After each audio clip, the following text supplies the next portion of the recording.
Some very people deep think it's philosophy. actually another. Mhm. Some people think it's actually another realm. But you stay in it longer enough, it definitely feels like that. Yep. Have any of you guys created? Well, Have you ever heard of that before? A mind palace? yeah, or memory palace. Mind palace. Yeah. Memory palace. Like It's Sherlock where Holmes. all my ideas, all my traumas, all my memories, they're all organized. But it's like a house. It's like going into an internal mind. But what you do? Mine's an office with file cabinets, and they're all on fire.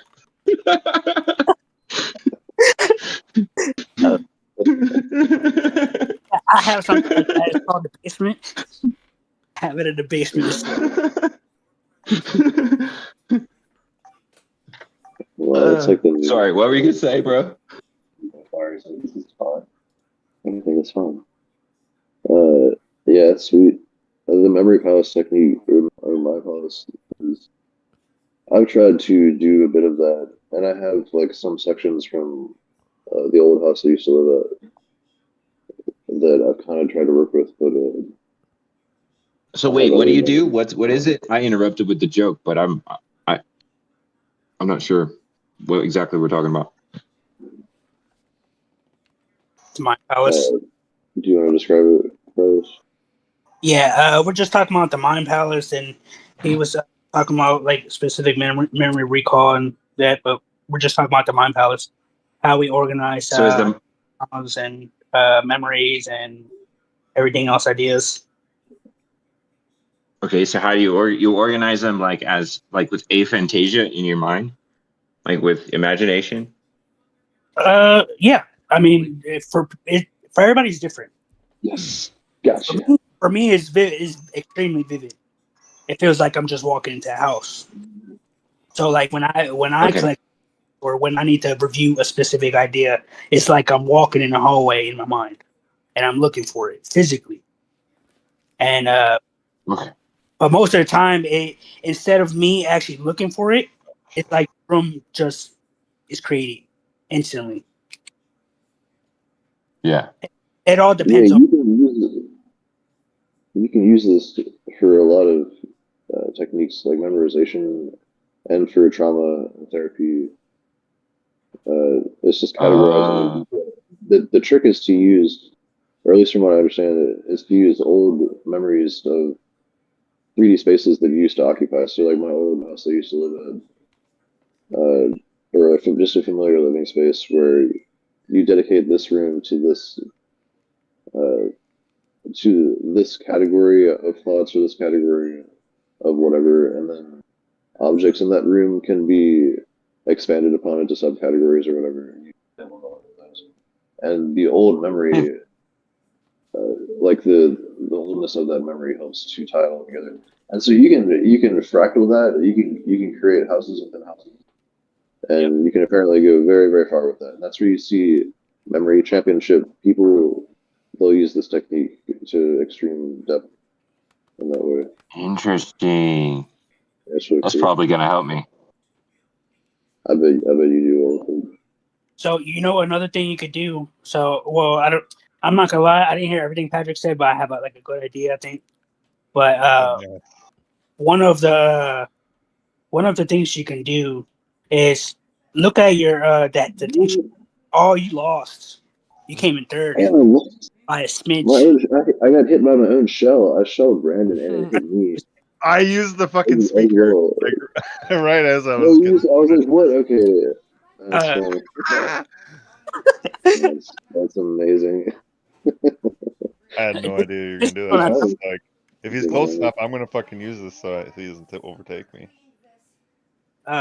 Yeah, but so what you do is, if you're aware of your routine every day, there's specific things. So, for instance, like one of the things I used to do was there's this hydrant that once I walked out the door in the morning, it's the first thing I saw. And I would tie a specific emotion to that so that every time I revisit that same hydrant the next day, that memory would trigger. Yeah, so you could pick. routine that helps you trigger the emotion, the emotion to bring up that. Yeah, that's sweet. You I can think use a lot of objects or whatever works for you. I mean, you can even I think that's true. expand on it, and you can go into motion, specific motion. So if you know you have your routine is to walk a specific way, in the morning you wake up, you walk to the bathroom, you go to the bathroom, you walk back to the room, or wherever the case is. Whatever it is, that specific motion, that's another trigger that you can use because your body, Right, and you insert something into that moment that you need to study or understand or think about or do. Yeah. I think I've used that to kind of like trick myself into like slowing down smoking, my like smoking addiction. It hasn't completely stopped me, but like whenever I don't smoke, like whenever I consciously choose not to, I snap my finger in my ear twice. And like I get this like feeling of like accomplishment, like, okay, I'm doing something good, like I'm not smoking right now. It is kind of hard, but I'm doing something positive, and that can keep me from a cigarette for 30 minutes. Hey, that's sweet. There's another one where you can like snap a rubber band on your arm to help with those psychosomatic and things like that. Yeah, same principle. That's sweet. Oh my god. Yeah. So what's going on there? Why does that work? It's just, you're tapping into ancient psychology, ancient psychosomatic psychology. Fancy word. Like your psychology is so much it's recursive. It works both ways. Yep. Those are two different words. It works both ways and it's recursive. So your psychology affects your soma, your body, and your body affects your psychology. And there's just these really like the hypnosis. It works for some people only those people that here's the test. This is crazy to see if hypnosis will work for you. You look up and keep looking up for about 5 seconds or so, and then slowly try to close your eyes. And if you struggle to slowly close your eyes while keeping your eyes up, you will probably be more susceptible to hypnosis. I think that's right.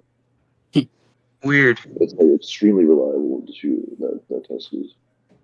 Yeah, basically 100%. The people who are self-aware, it'd be extremely difficult to hypnotize them. But people who's that? That's the people. So, I mean, is that self-awareness like that? I mean, that's kind of, you can interpret that however you want. The eyes and the brain, there's so much theory around that, how that interplay works, the visual system and the unconscious mind. But yeah, I mean, when you're, and also in like alpha state, it's harder to lower your eyes intentionally or keep your eyes closed intentionally when you're like focusing. So I don't know.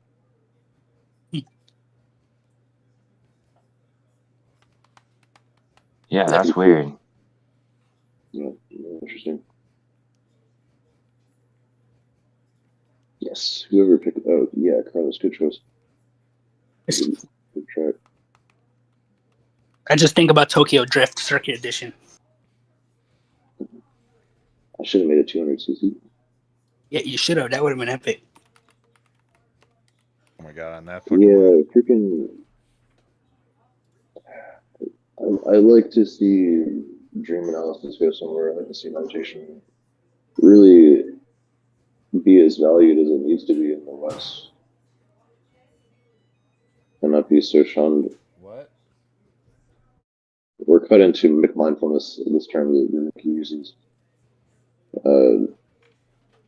Like it's these 10-step processes, or people trying to sell a book on a very simple meditative process that actually is. Like CBT is kind of westernized mindfulness. Yeah. It's a lot of people have made that. Well, the main problem I've seen with meditation and things like that, it's like religious people who are religious seem, in my experience, seem to have the most problem with it. Yeah, Like, for sure. like there's something wrong, as if there's something wrong with meditating. But the weird thing is, they'll go to adoration and stare at the cross. They'll use the term meditation differently. True, like the Christian church that I grew up in, they talk about meditating on the scriptures or meditating on the word of God. They've used that phrase, but that's very different than deep contemplative meditation, where you're trying to understand yourself and how you interact with the world, understand epistemology and ontology. Yeah, and like Buddhist meditation, but Buddhist meditation is like it is similar to adoration, you know, because like during adoration, like dude, you could be staring at Jesus. You stare at Jesus for 30 minutes, he'll move around, bro. I'm dead serious. Yeah, you're not wrong. I think that's true. Because you have that effect if you stare at someone else's face or stare at your own face in the mirror for a long It time. morphs. Sometimes. Yeah. Dude, my shit face turned in the into a mirror? dragon. Let me freaking. Oh, really? That's sweet. I mean, there's something going on. That's like meditation. There's something like meditation going on, especially if like deep Nice. meditation sends you to T-realm. You know, I mean, that's like DMT. That's like aphantasia. You know, where you imagine things in your mind's eye. And the structures kind of they deconstruct. You could say like your fusiform cortex, the face analysis region of the brain. It can only sustain that analysis for so long. I guess like, it is a cortex where there's lots of factors at play with that. But there's also like you can see where the fusiform cortex gets out of whack when this term, what is it called? It's when you see faces and things, and you see it, and when you shouldn't. That happens on Molly a lot to me. Like if you have Molly and you're looking at someone's face, it starts morphing. I feel like that's a lot of drugs, but yeah. That's crazy. He said, I feel like there's a lot of drugs. Oh, I fuck. was saying that's like any acid or anything, but your face is morph and shit. Yeah, so like it seems like there's something interesting to that because it can happen while you're sober too. You know, just like staring at somebody for long enough or staring at yourself, like you said. I think so that's kind of interesting. Anyone who goes through emotional pain can get into that state, especially if they're exposed to it long enough.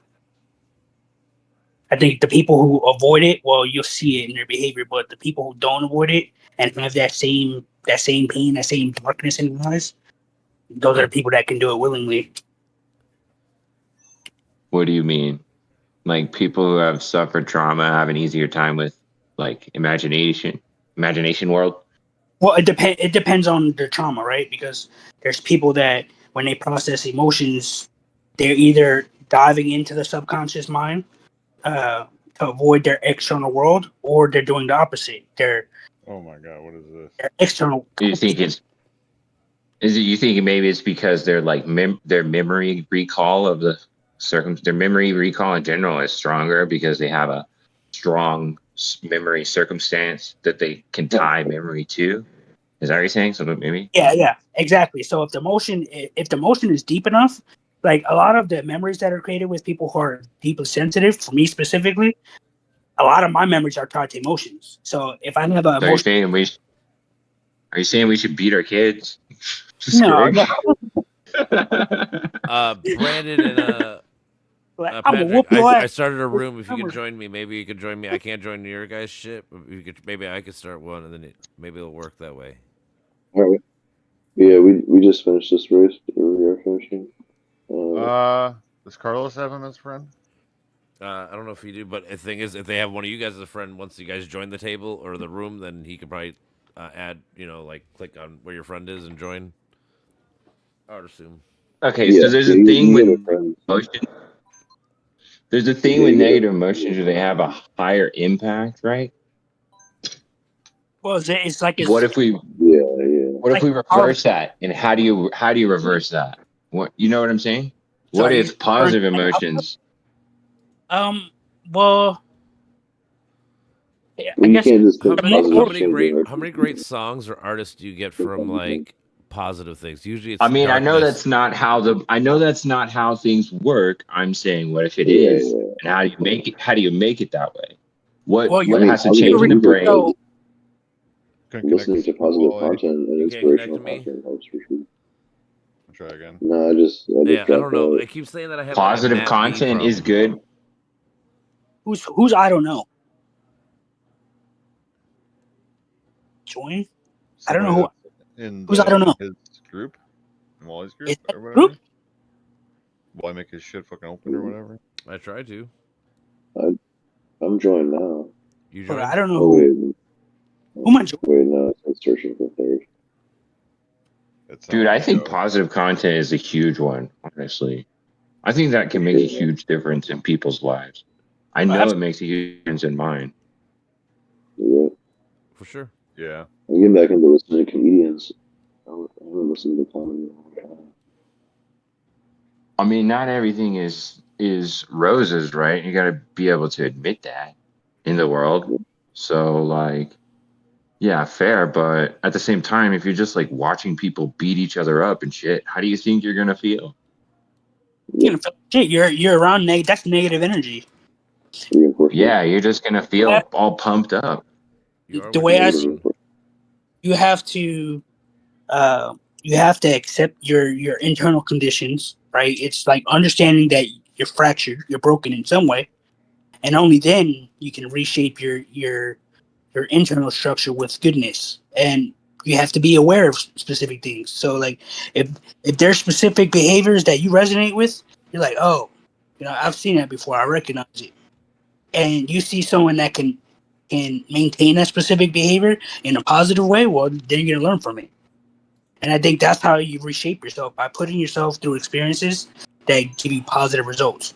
And again, like you said, it's not always positive. It's not always rainbows and butterflies. But, you learn from both, but you got to be aware enough to be able to say, okay, what good can come from this experience? Well, and then also, like, I want the good memories to stand out in my mind more than the bad memories. You know what I mean? Just because, like, it gives me more hope and motivation to, like, have those good memories. I don't want to be like, oh yeah, my fucking mom punched me in the face. That sucks. Like, I would rather think like, if something's going to be triggered in me, it'd be like a memory of having a wonderful day with my kid or something, But those mean a lot, but they're not the things that just pop up and get triggered, No, of course. See, and I think that's why it's also important to make sure you feel like you're in a safe space, because when you're in those spaces and you're in those deep memories, especially the traumatic ones, it's so difficult to dive deep into it, and you're in a home you don't feel safe in, because that means that you have nothing to anchor in on, and you got to create that space for yourself first. I think that's the only safe way to dive deep into the subconscious mind. Create a space that you feel safe in, whether it's the things you love, whether it's the people, and you need to treat that moment with pure vulnerability. You got to be true to yourself, accept it, cry out, whatever you need to do. But you need to stabilize your nervous system first. If you don't feel safe, that's never going to happen. So who's are we gonna join here? I don't know. My shit's not working. I keep having problems. Apparently, you guys can't join my shit either. Evidently, right? Who's unyielding? That's me. Are we in the race together? Yeah, I'm spectating. But at the same time, there's something about this target device cannot accept more connections. Yeah, it's like 10 people in that shit.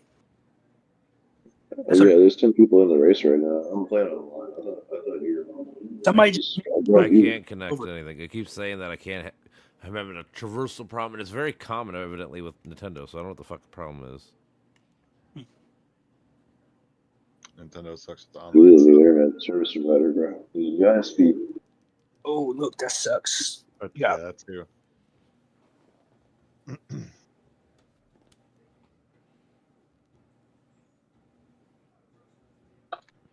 Yes, indeed. What are we talking about? What is Talking about true Mario Kart. mastery, and how do you access it through dreams and meditation? And how do you get value from out-of-body experiences? What is the role of phenomenology and emotion and thought? Yeah, but what were we just talking about? Oh, we're talking about Nintendo. No, trauma. So, Oh, we're talking about memories, positive memories. Okay, Positive yeah, how to have psychology, positive memories, how to like reach. how to Yeah, man, I don't know how tie. to, like, because I have really fucked up memories, and I have really fucked up. There's a problem I've had my whole life where there are some things that, like, my brain will more easily manifest bad imagery or imagery that I would rather not have than have. I have a very Yeah, like intrusive imagery, thoughts, It's and like intrusive imagery. fucked up That's a shit. great. And, like That's fuck that. exactly it. That's not even who you are. You know. Exactly. And there's some parts of that where I've tried to apply therapy to remedy, and it just hasn't worked. And I think that's Yeah. that's So just it's part of like being what's. an upright ape. Like, you're a human, and your brain really deeply Nah, ingrains I'm those not things. happy with that. I'm not happy with But that answer. I'm also don't like that either. I like to see some people say you can do hypnosis to completely erase memories. I don't buy that. That's possible. I think that memory is so. There's like 30 different types of memory in the brain that we know, and we still don't understand it.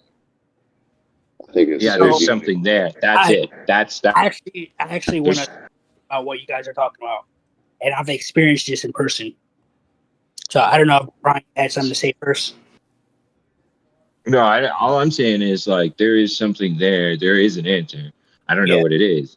You know, it's something worth trying to figure out. And if you can do that, you might be able to fucking help a lot of people, dude. Because I think some people they have those intrusive thoughts and then they just act on them. They can't fucking help it, dude. And that's a problem, you know, because they don't necessarily want to be that person. You know, this is a CPTSD issue where people have, you know, chronic PTSD and shit, and they fucking freak out for no reason, you know? Yeah. What happened? Is everybody Shit in this like race? that. And Dude, I am in no race. I don't know what the fuck we're doing. My shit's not working. It keeps giving me a Nat 2 problem, like a Nat B something fucking issue. It's pissing me off. I'm quitting. Okay. I gotta let my dog in real quick. And I already reset my whole modem and shit because that's usually what I do to fix it, and it didn't fix it, so now I have no clue. So. Okay. Yeah, back to what Brian was saying. So I've seen this in spirituality, where I've gone to specific events where it's not like publicized, but it's like an event people go to and they do just practice spirituality, meditation.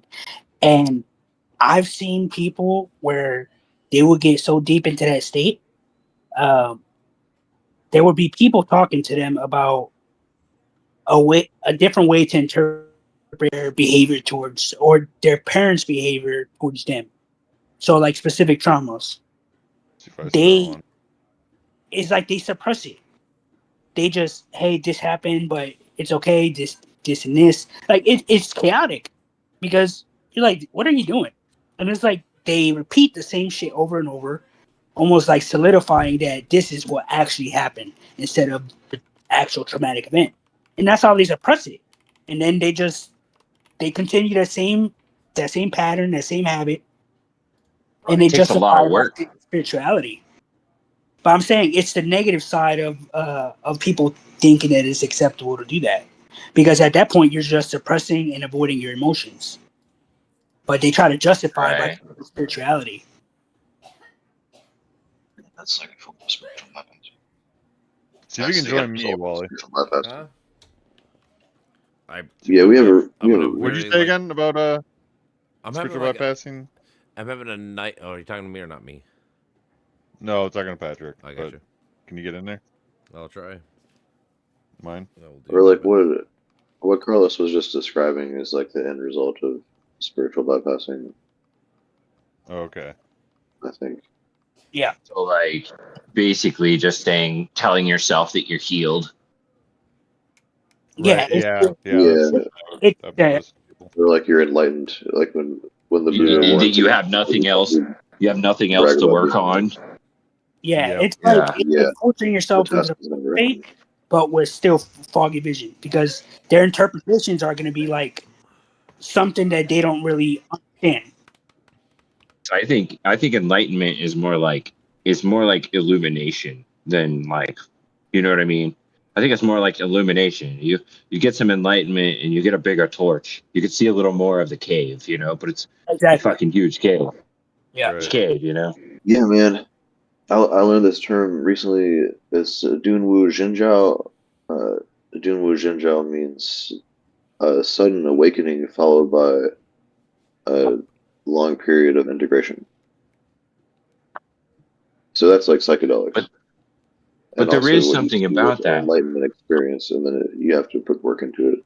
It doesn't just... And the enlightenment thing does tie back to trauma.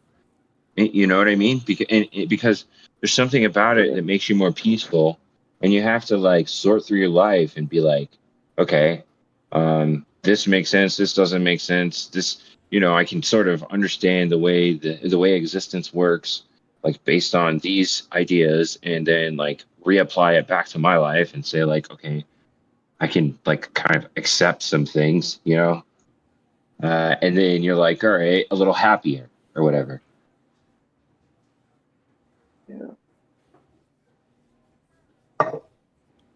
Yeah, it's an ongoing process of becoming. But not everybody can do that. Yeah, like you don't know what you're going to become, and you have to integrate your shadow. You have to integrate parts of your traumas as best as your ability, and practice acceptance. Like I try to work with this A framework and using words that start with the letter A, like knowing when to take action, and knowing when to practice acceptance, and knowing when to avoid or abandon a situation, like when to say it's time for me to dip set. I'm gonna move to Canada because the system that I in is indeed quite poisonous, or it's time for me to get out of this relationship or this family because they're being traumatic and abusive. And that's hard to know. I mean, that's where I kind of lean deterministic too. We have to be taught how to introspect and how to be aware, or external awareness of when things are getting bad. Bro, I draw people so fast. Be nice. It's very fucking simple. You know what I mean? You guys are nice. That's why we still hang out. Mm-hmm. Right. It really is easy. The golden rule is simple. Superiority, inferiority. Yeah. It is simple, but we have to remind ourselves of it. I think because we have this kind of selfish gene tendency, a lot of times that is the case. It's like you can write 1,000 books about how the gene is selfish, and 1,000 books about, like Darwin did his other book, The Descent of Man, describing how we're a cooperative species and how genes are based on cooperation and symbiosis. And that's the end of the selfish gene. He says, well, yeah, the genes are selfish, but we're not genes. We're conscious human beings. We have the opportunity to supersede. Oh yeah, Dawkins rewrote. It's like his third and fourth editions of the Selfish Gene. Those are he's made what are they called? Caveats at the beginning, like a detailed caveats talking about how this works differently. He's rethought. Like him, but I don't know if he gives enough credit to like things like placebo and like, you know, shit that we can't really explain. I mean, you know, I appreciate his work on biology and everything. It's just when he starts getting into like like spirituality, and when he starts getting into like that versus science. I don't think it's that versus science. I think there's some shit going on that science can't explain, cannot explain. It may explain it one day. Until it does, we don't know what it is, and it does magical shit. It does magical shit because we can't explain it. So call it what you want, Yeah, I agree. I think a lot of people don't. And the thing is, in science, we understand that as well.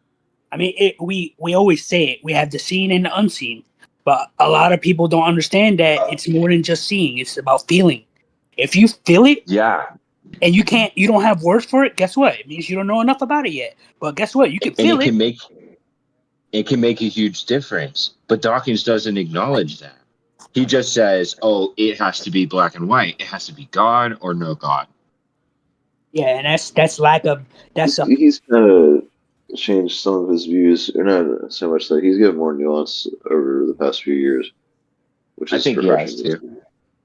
A lot of honestly, I think Jordan Peterson. I think he talked to Jordan Peterson, who was here. Somebody showed him Peterson's work or something, and that kind of gave him a little bit of a clue about like the sort of the morality behind the figurative explanation of shit, because he kind of goes into like some sort of figurative explanation of shit. You know what I mean? Where it's not like literal interpretation; it's like figurative. That's like about Peterson. Maybe the only thing that I like, and like I mean, even what he's saying whenever he goes on these rants, like if you haven't really thought about it, it doesn't make any sense. But like whenever he's like feminine and masculine and all this shit and how it relates to the Bible, I don't necessarily agree with everything he says about feminine and masculine as it applies to like real human beings, but to the ideas, the concepts themselves, and the concepts of like, father and son, the ideas. He has good ideas about it in terms of like not technical, literal interpretations, but figurative interpretations. And I think that's something Dawkins has been missing. Yeah, it's a symbolic representation because I think we don't do that enough. We don't understand that a lot of these representations go back to ancient times.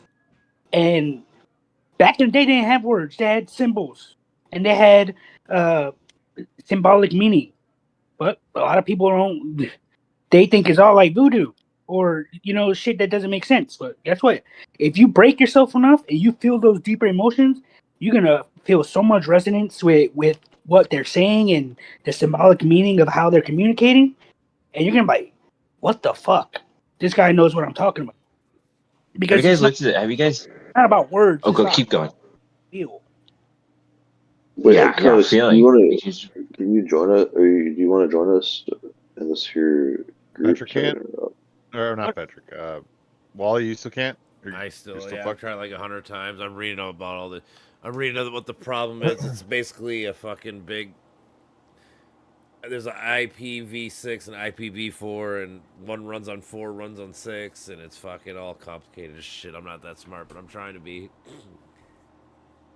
Oh, the feeling thing. Have you guys seen the telepathy tapes? Do you guys think that's real? No. Telepathy tape. No. No, you don't think it's real, or no, you haven't seen it? I probably haven't seen it, but I don't believe in telepathy because anytime that's ever been tried to be proven, it's always been proven not true. Because you ever heard of James Randi? No. No, he had $1 million challenge. He was a magician who had $1 million challenge any second, every day. If someone could prove what they could say they could do scientifically, and no one's even made it past the preliminary stage. Yeah, I remember reading about that. So there's he's the most famous debunker. So, he's the ultimate debunker. Yep. He passed away. No, apparently they're like running experiments and shit between children and autistic autistic children that can't speak and the parents, their parents. And apparently there's some telepathic communication going on. It's called telepathy tapes. I don't know if it's real. I've looked into it a little bit. I haven't gone any further. That's why I'm asking you. I think telepathy is just extreme intuition. Because me and my brothers, we have this thing with each other that we just know. We don't even have to talk to each other, and it works. We've been Have doing you ever it. had a shared? Oh, Have we you ever had have. a shared psychedelic? A We shared have. psychedelic hallucination? Maybe on mushrooms. I would say hallucination. I would say like it's just extreme emotion that we're feeling. Well, that's And, another one that's another one. You can have the same exact um, psychedelic hallucination as someone else sitting right next to you.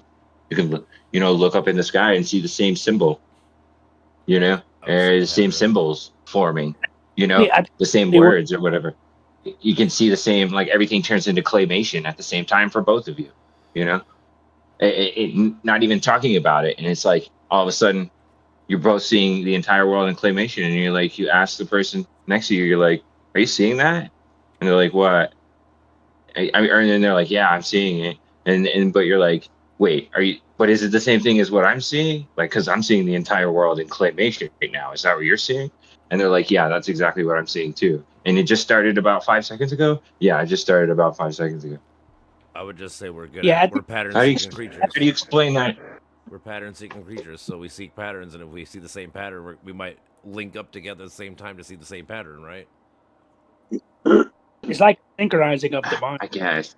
emotions. I guess. Well, it's like if you're having conversations, you guys both kind of have like the same content in mind, and maybe I mean, we that's could have seen all kinds of things. We could have seen all kinds of fair. things. The world could have turned into the world could have turned into any kind of animation. It could have been any kind, any kind of hallucination. Instead of that, he could have been seeing the grass melting. I mean, I would use like a cloud analogy. We can both look at the clouds. We both might see like a cat one time. Maybe not, like in like 90% of the time, maybe we don't see the same thing. But there's always gonna be times where we both link into the same. Like we could both see this object in the sky and go, "Oh man, I see this," and "Oh man, I saw that too." Like I feel like that's more. I mean, that makes sense if you're looking at something, an actual image. But it doesn't make sense if you're like if like the entire world shifts into a completely different dimension. You know what I mean? It could have been any dimension. Well, if you like ask people to pick a number between 1 and 10, it's usually like 7, right? Yep, that's most common. But that's easy. I would think it's 15. 1 and 10. I mean, that's easy though because there's only 10 options. How many options are there for like hallucinations that we could have been experiencing at that time? Have you ever looked into like mentalism and shit? Because these people do that shit. Or does too. it mean like people are a lot more similar than they think? Like they function like. There's a lot of things like that. Like I think when you take away all the other influences, especially when you're my point is like mentalism. They can influence you. So like they always say like we don't know what you're thinking, but we can manipulate how you think. Therefore, we can make you think thoughts that we put there in your brain. So like that kind of situation where like we could link up. All these things can happen all intertwined. Like I don't know. I just don't believe in the psychic shit. I will fight that ground. You don't have to believe it, but I've experienced it. What do you think about prayer? Tell me, brother, Prayer you got. It works. I've healed my body with prayer. Do you? Well, what about the kid that has cancer right now that prays all the time to get healed? Why doesn't he get healed? Yeah, I don't know. I can't explain it. But it happened for me. Yeah, and bro, I'm gonna be honest with you. I grew up around that, and I could tell you right now, there's emotions and these feelings that you can't even explain. Like my brother had leukemia for 5 years, and it was a prayer thing. I mean, of course, there's medical involved as well, right? But let's think about prayer as a frequency. Okay. If you're speaking and people are speaking in the same frequency, wouldn't that cause an effect in some way? You gotta be careful with word frequency. I think that's a really tricky word. I don't know the right way to do it. I don't know the wrong way to do it. All I know is I did it and it happened. What if I showed you a study by the Templeton Foundation, who's a church group that did a study on prayer, and they found out that it's literally the same as chance. It's like 50-50. And actually, the study showed that people that know they're being prayed for Ants are good too. And people that, here's a fun fact: people that know that being prayed for die faster because they get performance anxiety because they don't want to let people down because they know that people are wanting to survive. Therefore, they kill themselves faster by having more stress and problems. Whoa! So they don't have. That's just how that's how you look at it. No, this is the study. Because you This- have to believe for the placebo effect, not stress out, right? So correct. That's based on the perspective, like of the individual. Well, no, it says Yeah, I like was gonna say, like, 59% of interpretation of people, data on that 59% of people who knew they were And being prayed chanting for is great, had at actually. least one complication. Mantras are brilliant. I solved my addiction with mantras. Yeah, I only mantra. smoke Okay, so the I only words are, smoke we pot. gotta be I careful. only smoke pot. Yeah, I mean, that's all I do too. I love pot too. I get it. And that's what I say, and that's what I've always said, and that's the reason I don't smoke meth. Because guess what? I want to, but I can't. Because words have power. I think it's your mindset though. I would say it's more your mindset, which the words mean, like the words and the repetition can make your mindset like calibrate to believe it like fully. I guess it's like the fake it to make it kind of thing. Yeah, exactly. And what does your mind do to your body? Your mind does everything. I think look at it from a scientific perspective. Your mind fixes your body. Your mind does everything for your body. Yes. Yeah. Because frequency is going to make a difference regardless. You have enough people in the same frequency when you're speaking, and by frequency I mean resonance in what they're saying, emotional resonance, vibration. If you have enough of a vibration, it's going to cause a shift, whether you want to accept it or not. In science, it says that as well. It's like frequencies are affected by other frequencies. all right. Oh shit. Like people in one room that's positive, guess what? It's going to overwhelm the negative people. Well, and the frequencies are in your brain naturally, and you just have to realize it and then allow yourself to tap into them instead of ignoring them. So the tapping in. Okay, so now I gotta try to steelman Wally's perspective on this one, as if I were a moderator or something. Yep. So the word frequency is really fun in sound design and in audio. It refers to how frequently a particular thing is repeating. So it is frequency, like how frequently something is repeating. So you got to ask yourself, what is repeating? If we're going to use the term frequency, I think that's the best way to look at the term frequency, because that applies in physics as well. And just all waveforms, it's how fast is that wave repeating? How frequently is the wave repeating? Or the waveform. So that's huge. And so we're very good at understanding that and directing that when it comes to the manipulation of audio waves and Wi-Fi and radio waves and all that. But when it comes to the brain, so you can call it your brain just. And so it's hard to know what tapping in means. You can call it just your brain picking up on shit. Yeah, and that's that. Like I would say, that's mean? unconscious realizations or something like that. I think. Yeah, it's like snapping in your ear to get yourself to quit smoking. It's your brain picking up on that. It's like telling yourself, I only smoke pot, like religiously until you only smoke pot. It's like you give yourself some sort of like push, and then something can happen, and you can't necessarily explain why it works, but it does. I feel you ever tell you? Yeah, you can call it magic. You can call it God. I don't. You guys ever look yourself in the mirror and say, you know what, that dude is freaking sexy? Mm-hmm. You ever say that? Guess what? It'll change your life. It'll change your life. I bet. You walk out. I go dork. Well, that kind of goes with that. That's literally what I do. Confidence, though. I mean, besides that, it's bringing it because you got to have self-confidence. If you don't, then obviously you're going to be much more melancholy or depressed or down. So like that goes back to the fake. If you tell yourself you're sexy, if you tell yourself you're the smartest, if you tell but it's a fine line. If you say it and then you're not doing nothing to actually better yourself, and you're just basically lying to yourself, that's not good either. So it's like depends on the topic and the situation, I guess. And what do I would say? Yeah. Like if you tell yourself you're the smartest person, but then every time someone asks you a question and you have no fucking answer, no nothing, well, that doesn't mean anything, But if you have confidence where now you learn more and you actually, because you want to prove people you're right, so you study more and you get better at it, that could be good. It could be either or, Well, I think you have to also look at the difference between being knowledgeable and being intelligent. True. Because you have to that because they're different. Someone who can and something quickly is different from someone who knows a bunch of shit. True. And not everyone's gonna be smart in everything. That's how I always try to trust people. Like we all have our specialty and whatever our niche is, and that's cool. Just be really good at those niches, and that's where society comes into place. You rely on your neighbor or your fucking city folk next to you to fucking do the things that you're not good at, and you guys can come together and make the world better for everybody, not just yourself or individually. Yeah, it takes a little bit of what do you call it? Muscle work. Yeah. What is it? Which one is it, Patrick? Cluster B or cluster C? You know what I'm talking about? It's the ones that it's the one we get what you're saying and we agree. Like most people, but there are some fuckers who just don't get it. All right. And I don't know what we do with them. That's what I've been trying to figure out and I've been asking for a long time. What do we do with the fucking don't get what? Yeah, what's the topic? The narcissist and Narcissist, the psychopath. I don't know if that's antisocial person. Antisocial.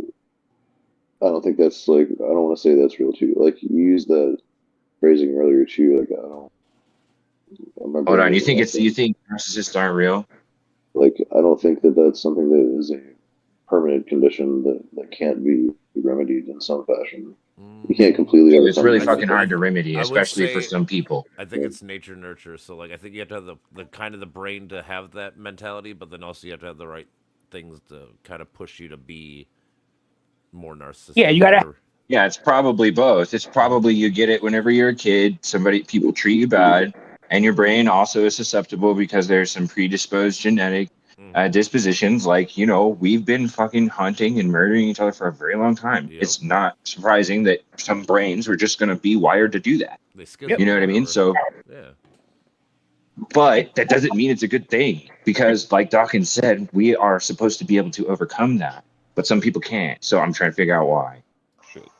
It's because their pain is so deep that a lot of people can't handle it. That's the truth. I don't want to say that is true either. Like I want to say we have such great capacities to feel.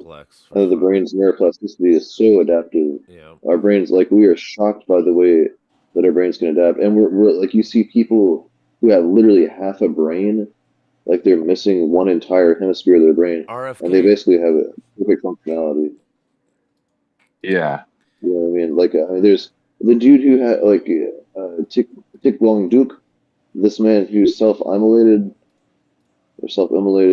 who burned himself in a meditative stance without moving at all in perfect meditative peace. That's a bit of a graphic example. I apologize. I usually try to give a caveat for that. But yeah, it was the album cover for Rage Against the Machine's one of their albums. I forget which one. Well, I wanted to show the power of the mind over the body. It's like the ultimate example. The shit's really hard to treat, and the people who have it don't step forward. You know what I mean? Because like, what narcissist wants to go to a therapist and be told they're a narcissist? They know, and so the diagnosis is low, the information is low, the studies are low. You pretty much just have the psychopaths in the prison to study because psychopaths aren't going to step forward either, so the ones that actually do the real ones make it to the top and somehow convince everybody to do the most heinous shit you've ever seen. So right now all we can really do is try and battle it politically, and we know sociologically we're insane in groups, especially big groups. So there might be a part of the brain, somebody said somewhere along the way, that there's a part of the brain, if you have more or less of it, you could be more or less compassionate. Don't know. You guys might want to look into that. I don't do this lab stuff. I just study the results. All right. Yeah. I want to say this is where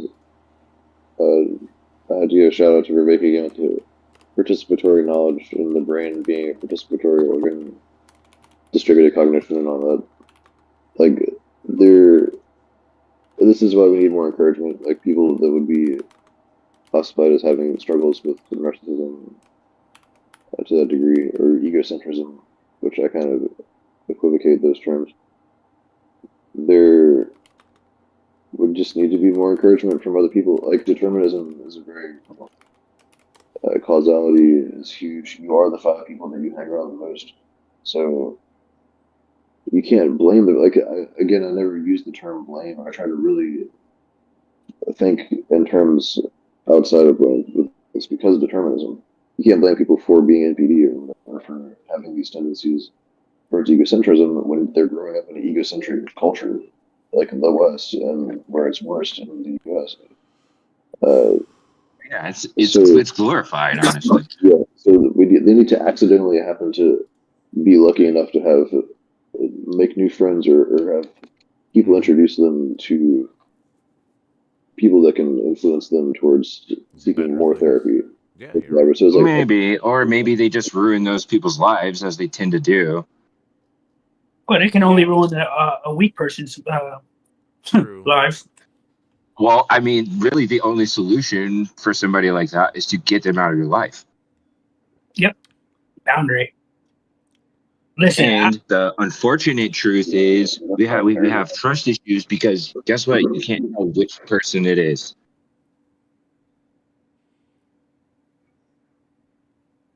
I guess there's signs. A lot of people talk about the signs. I've been around narcissists all my life, and I can see the behavior a mile away. I mean, some people are blatant. It's like when you become aware enough, and I don't even like saying it because it's just ugly behavior, you know? It's something that I've learned to do over time. Like, narcissists are so easily to manipulate. And let me tell you, there's some that they're just like, you need to just give up at that point. But you do it quiet, bro. Those are sneaky. Yeah, the people covert narcissists, they're tough, but it's because they understand behavior, they just can't feel it. And the thing is, what I've been doing for the longest is I've been submitting myself to narcissists, and I've been aware of it long enough to get them to drop their guard a little bit and attack their vulnerability. And you can get results like that. And again, I don't like talking about it because it's nasty work. But when you do that, a narcissist, they acknowledge, they're like, you know what? This guy knows what the fuck he's doing. I don't have to worry about him. But that's their way of submitting.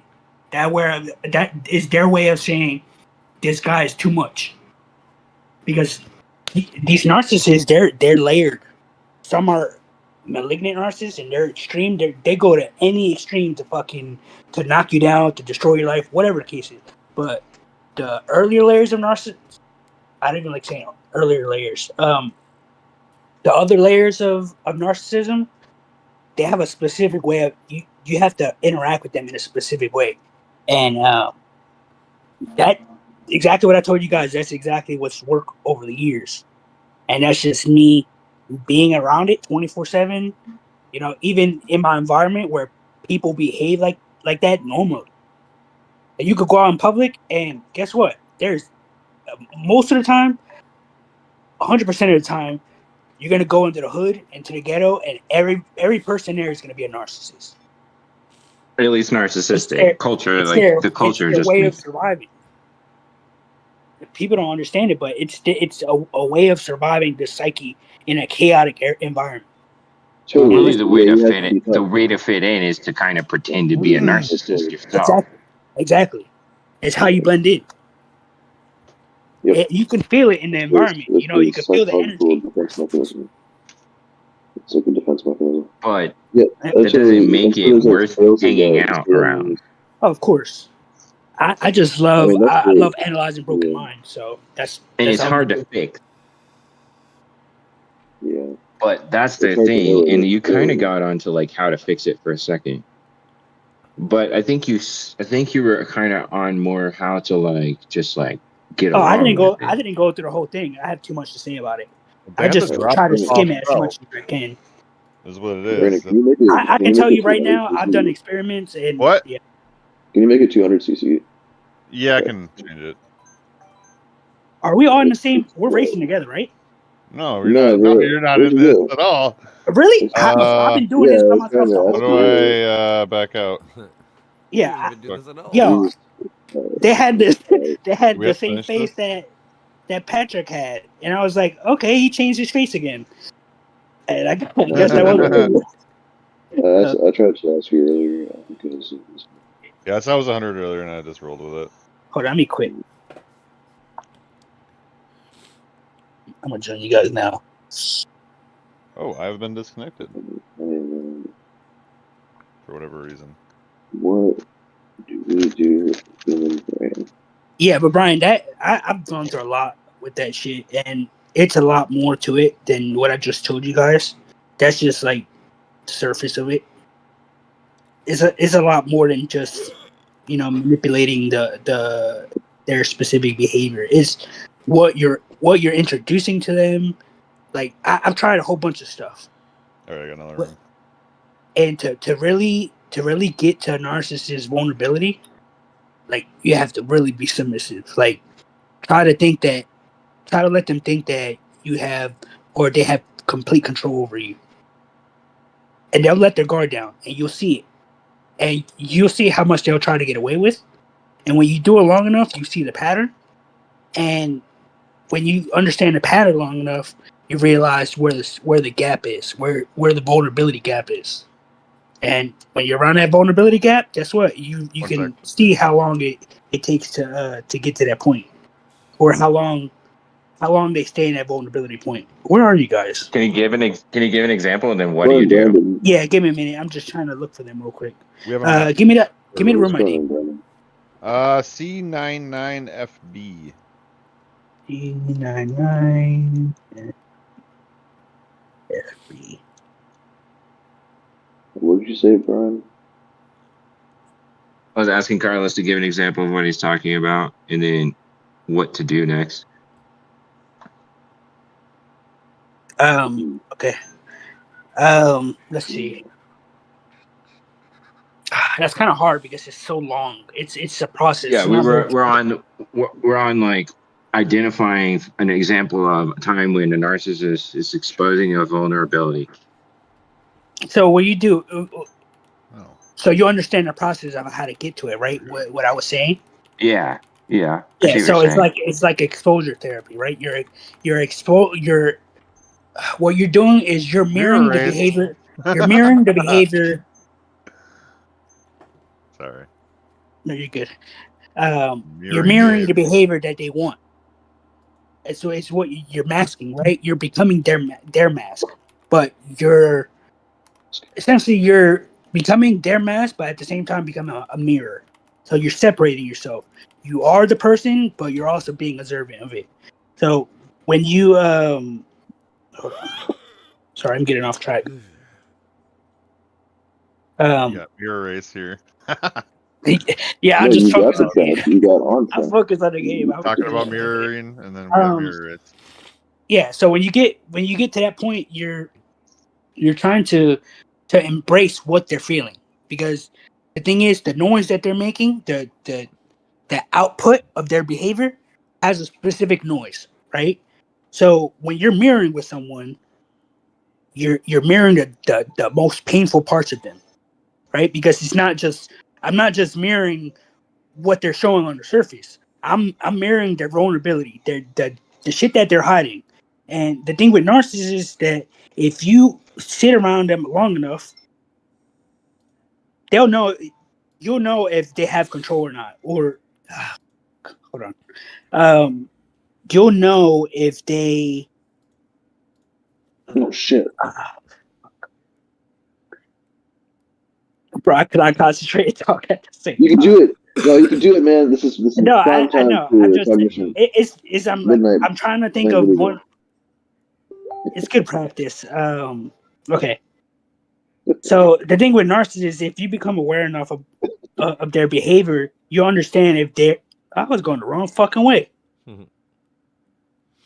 You understand that if they're aware or not of what you're doing.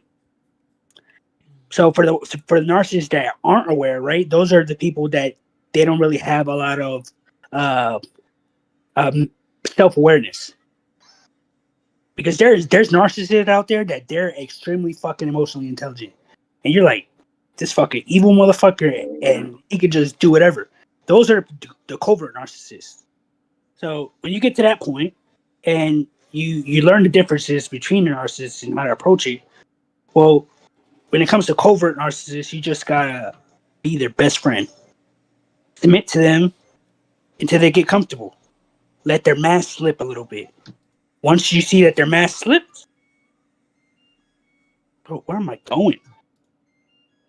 Once you see that their mask slips, then you're embracing that emotional intensity, because at that point it's like a noise that is extremely quiet. You can't really hear it, but in your mind it'll pick up on it. Again, you have to be self-aware to be able to do this. If you're not, well, it's going to be extremely hard.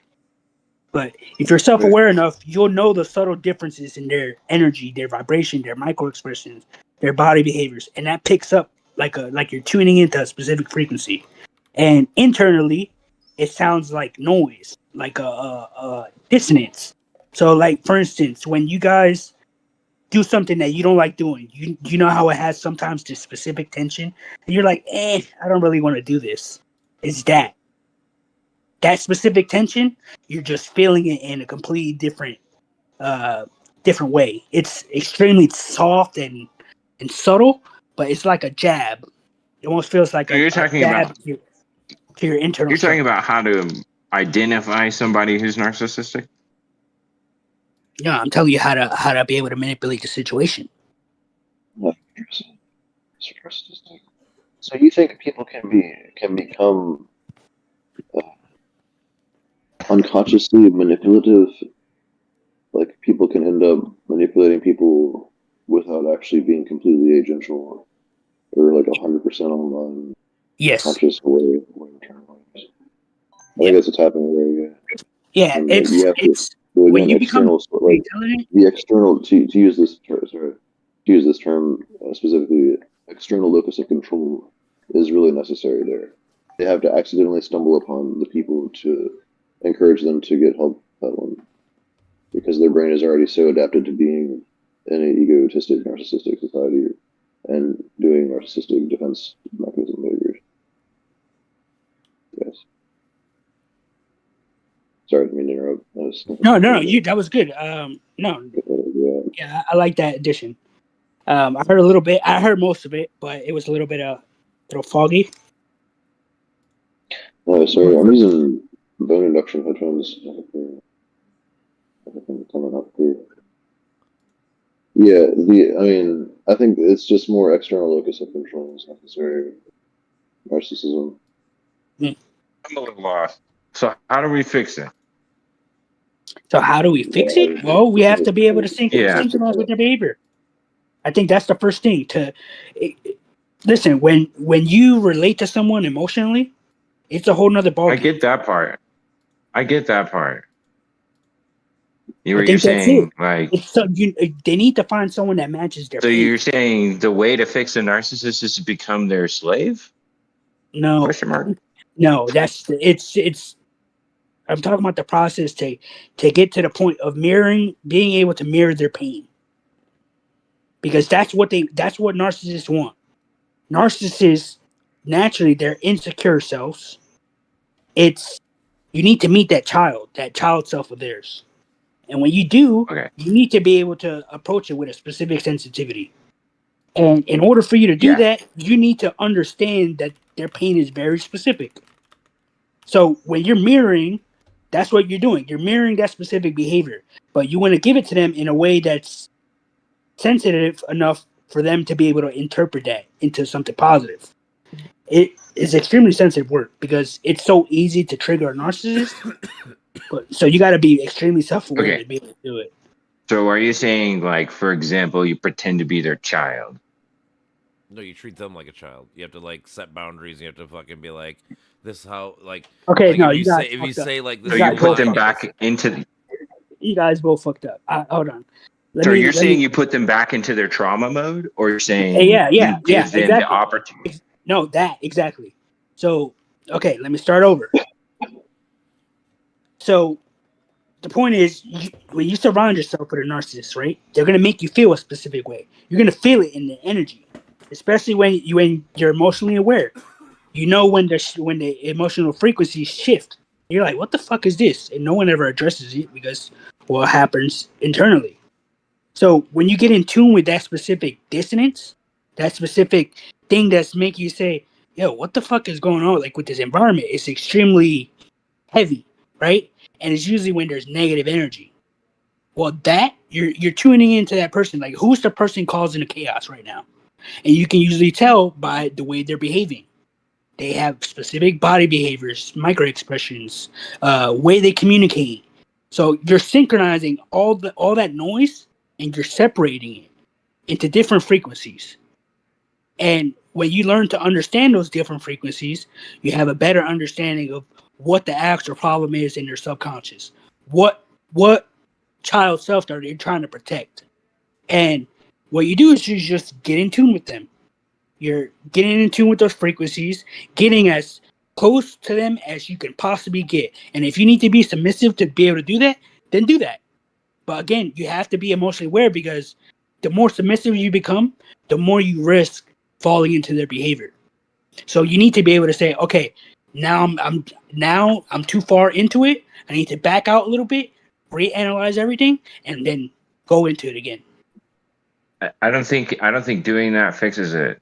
I don't think doing that fixes it. It's a process. I think something else. I'm not saying something else has to take fixed. place. Something else has to take place that we have not covered. After that process that fixes them. That can maybe, I don't know. The studies show that they don't fix. Okay, they so don't. I'm curious about something. What do you think their behavior? What do you think they're trying to do? Because right now they have a chaotic mind. They will think about it very simple. They have a chaotic mind. They're trying to do whatever they want because they're in pain. They're hurting. I get that. There's something that they're needing to be reinforced. They need to what happened? Yeah, exactly. A lot of this is stigma, and it's like kind of like the pop psychology reading. Well, it's not just kind of, but there are a lot of fucking monsters. Jerks. Listen, there's people that they're aware of it. Like I said, there's different narcissists, but the narcissists that aren't aware of it, guess what? If you trigger it enough, guess what? They're gonna have to self-reflect. They're gonna have to figure out something. The pop shit is making people like embrace it, making narcissists embrace it, and then like what you're saying, Carlos, I think that's kind of rare, dude. Where someone's like, "Oh shit, wait, I actually am a narcissist. I never even thought about that." You know, okay, if I may, I have a couple of thoughts here. So, Jordan Peterson gives a good quote here about maturity. He says, "You're not mature until someone else's life matters more than yours, or someone else matters more than you." That's what he said. Yep. So that's an interesting thing here. Another response to just a really quick fix, if you want to use the term fixing narcissism, is to have a massive psychedelic integration and a massive psychedelic revelations. That the fact that works so well gives me hope. That's why I have confidence that in all cases this is something that can be at least remedied to a very high degree, if not completely overcome. Because I mean, that's what studying. Talking about it, like, is it a maturity issue? Is it a social integration and just being a growing adult issue? If you start talking like that, you get labeled an ableist now. So we're kind of approaching it as motherfucker as a more deep thing than it possibly should be. You know what I'm saying? Hey, so that's where studying. So Patrick, that's where studying, I think, and I think it does help people, and I think, I don't know if like it's like helping people with narcissism, more people with like CPTSD that have like reactions, and like maybe like, you know, people who are like, you know, have like depression and shit. I don't know how much it helps with narcissism. I have anecdotally experienced people who I you know, think are very quite narcissistic, and I've watched you know, psychedelics have the opposite effect, you know, so I do think it's worth studying, but I can't like confirm that, it did, that it would heal everybody, because like I've seen it make people worse. It's made me worse before. Oh, dude, it's gonna. That's the thing. That's what needs to happen. So the thing is with narcissists, they build this shield around them so strong that they completely protect their inner core. So in order for you to get through that shield, guess what? Destruction needs to happen. They need to go through that trauma again, and there's some maybe kind of not major physically, maybe impacting not event, physically, something that but shakes up their paradigm, like a paradigm shift. Like Carlos is onto something, I think. Going back dude, to the I've been trauma, doing this you shit. send him I've been back to the doing this for trauma. years, and I know it So works. what happens when you send them back to the trauma? What happens? Well, right now they're in their fragmented state. So if you expose them to that, I got kicked out. I don't know what happened to the room, but Yeah, me too. I dropped.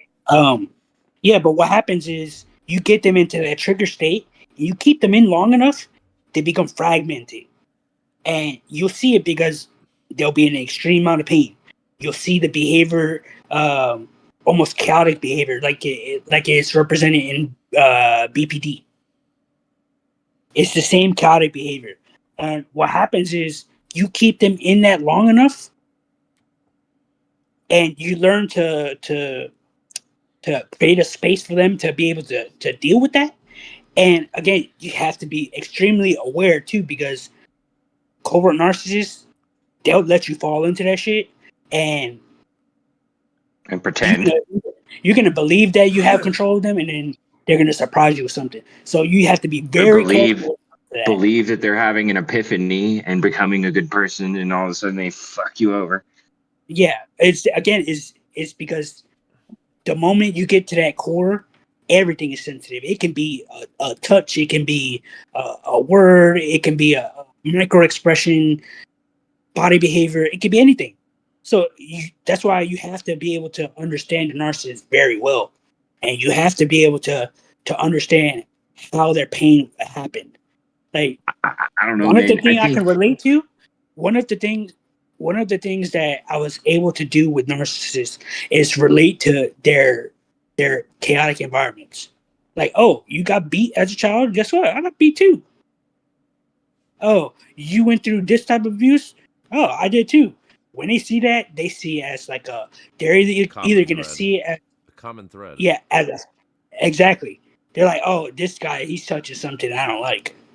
But you can see the behavior shift. They're either going to be aware of it, and they're going to say, hey, you know what? I'm going to take advantage of this guy. He's being vulnerable with me. But I'll get you with that. I could be vulnerable with you, and I'll fuck you. Oh, shit, nigga. This be the most people I've seen yet. Oh, shit, motherfucker. How it be? Nothing much. Just trying to load into a 5M server. So is that the new one? Hey. This is Meech. And just to let you know, guys, don't ever think I'm that type of person. I am only when I need to be. And I say that with love. Everybody can be anything, dude, of course. We all have. I think that's exactly what a covert narcissist would say. I feel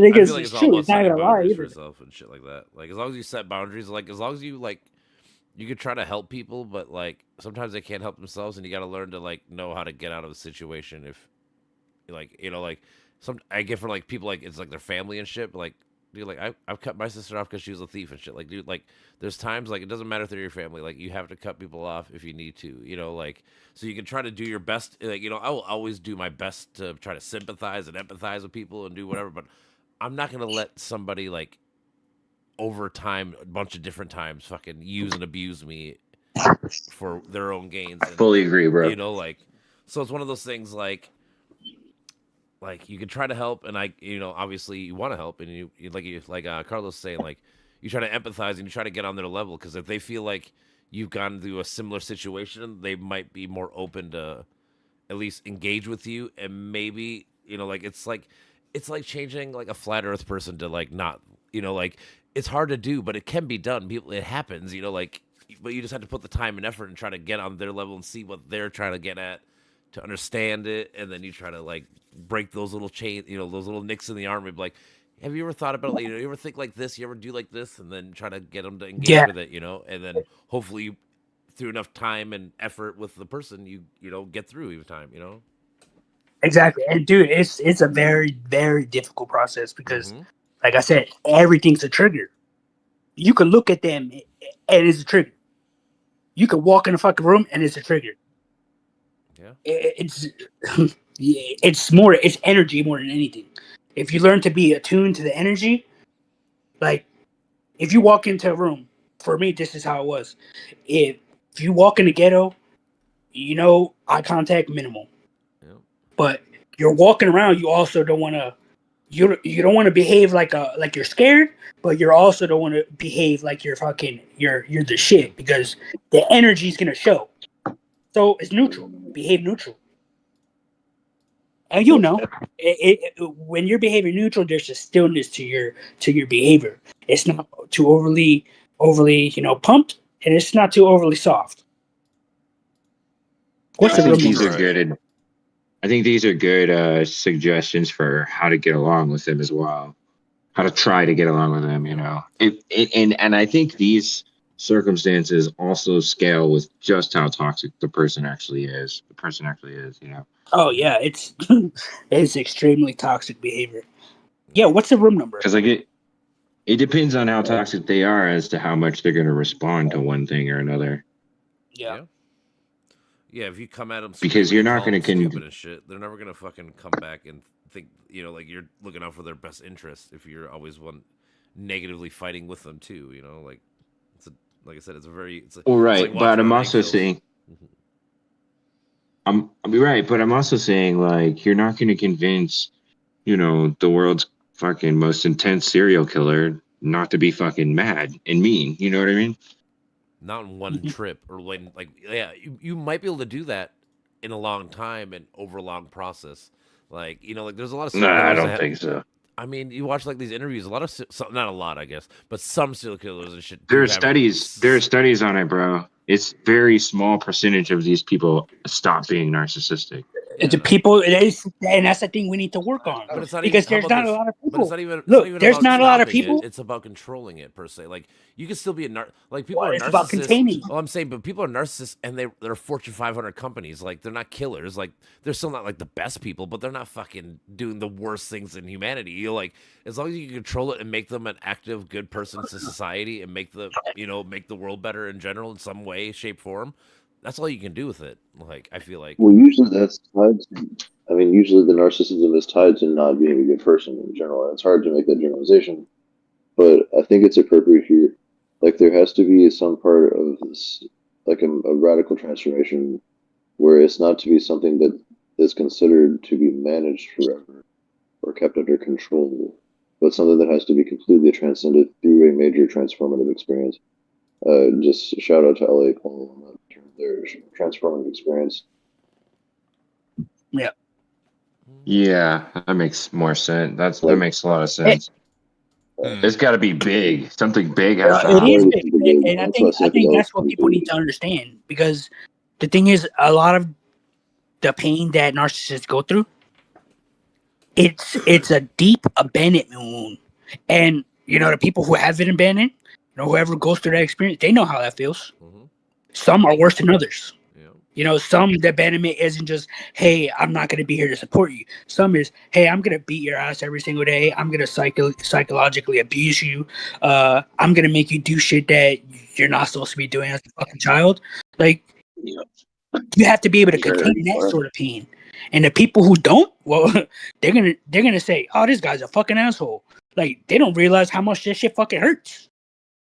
Like, that's something I've been wanting to do for years. It's like I've always seen it this way. Everybody's lost in a cave, but nobody ever is willing to go deeper into the cave because it hurts too much. Me, I've had that commitment to myself. I will try to figure out. I will try to not necessarily fix, but I will try to feel this person's pain. It doesn't matter how bad it looks. And guess what? That's fucking hard because you just want to say this motherfucker's a piece of shit. Like, he did all that shit, but like, who's saying, oh, brother, what made you do that? What made you want to kill fucking 10, 20 people? What kind of pain were you going through that made you want to do that by doing this? And they'll say, no pain. I did it because it felt good. I liked No it. pain, no gain. Yeah, but the pain that they think is feeling good, that's them trying to reinforce their pain.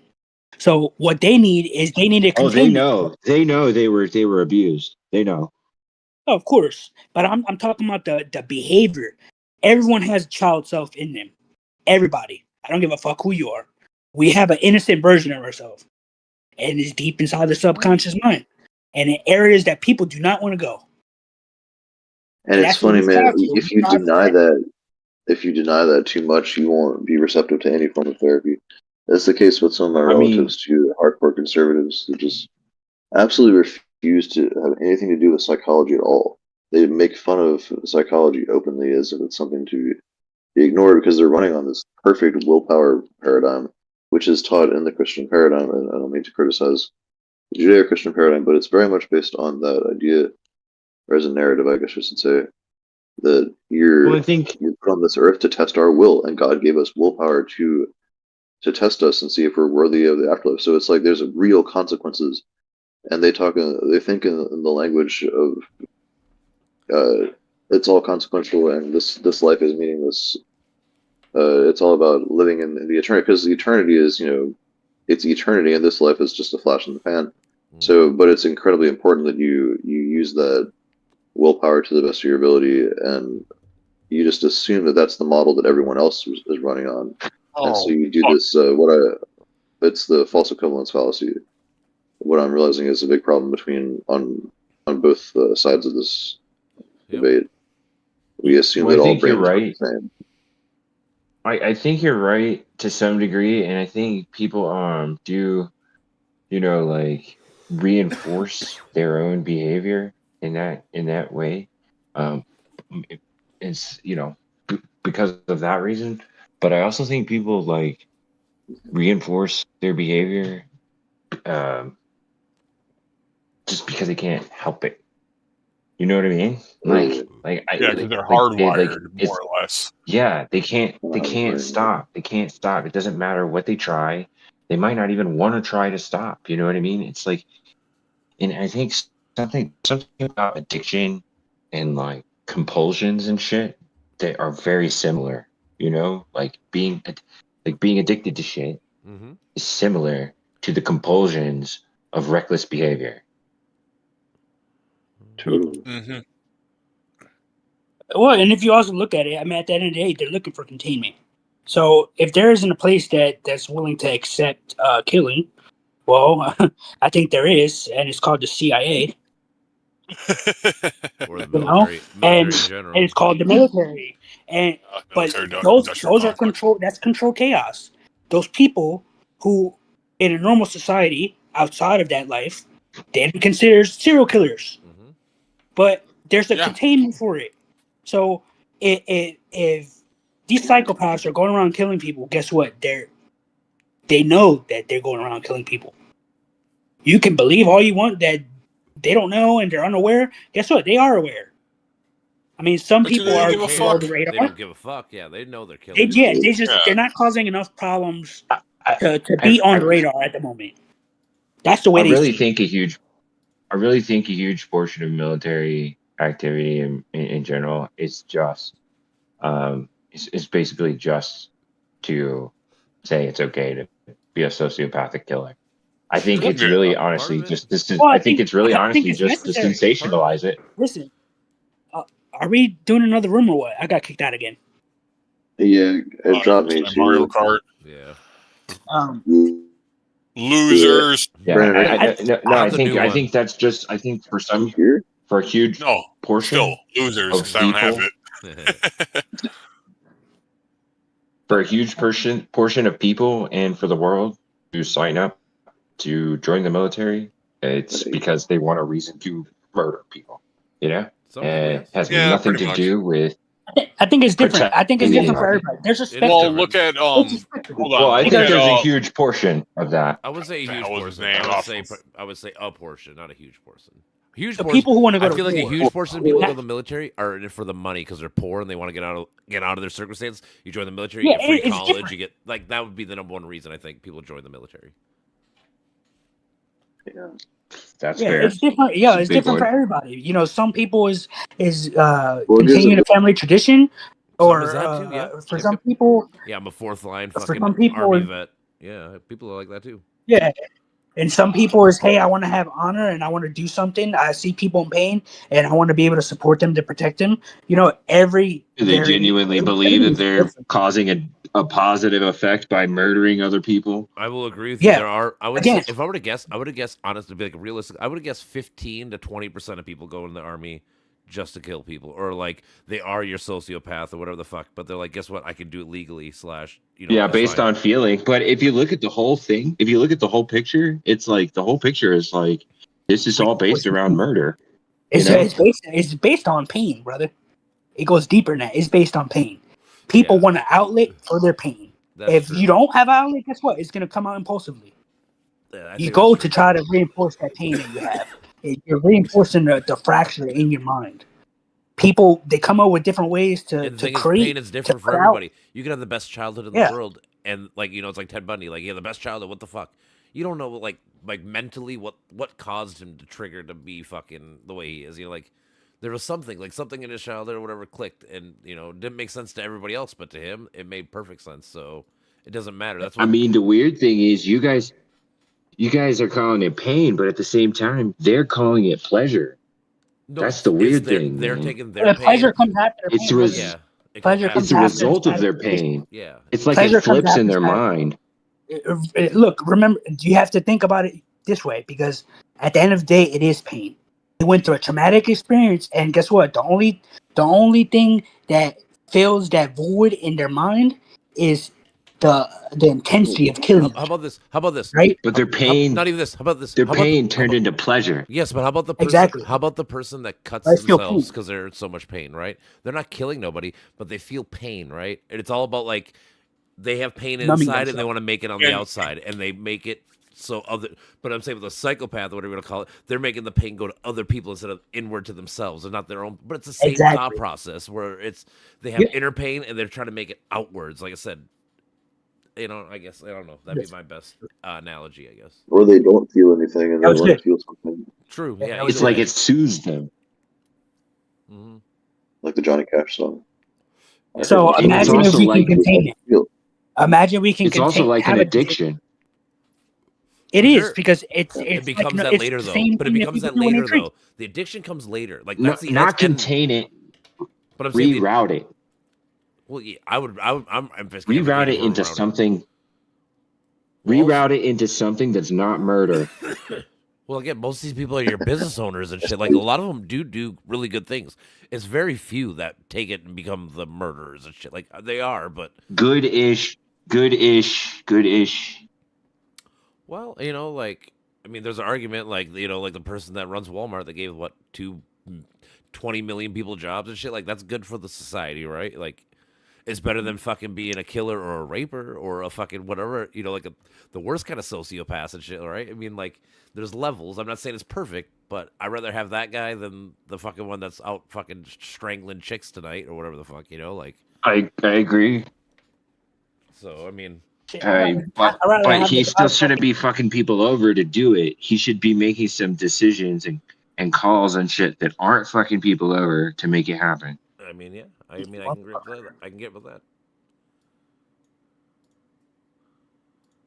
Oh, you ho! That's why you Oh, felt. there's a shortcut on this track, by the way, Carlos. Yeah, I saw that. I was gonna check it out. I was like, oh, it's 200 cc, so it's going pretty fast. I need You to should still do master it. speed first. I don't know. These are all. Oh, to me, that's it's a shortcut fascinating right there. conversation because it's like I said to me, it's. I don't think we're ever gonna get to the exact right answer because I think these things, unless you figure out like all your subconscious and shit to the mind, because a lot of times some people are probably sociopaths or whatever, and they might not even recollect. Like it might be blocked out, like suppressed and shit. Like they don't even realize what happened. Like their trauma might have been so bad.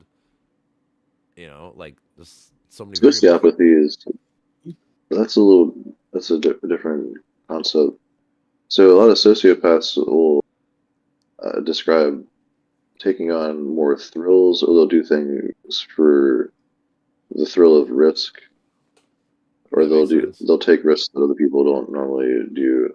Yeah. Some of that can involve narcissism, obviously, or egotism, They're but all of it needs to be addressed. Yeah. They have less feelings around it. They have less fear around it Fear, because yeah, they have less fear. I think fear is the They one. have less feelings in general. Mhm.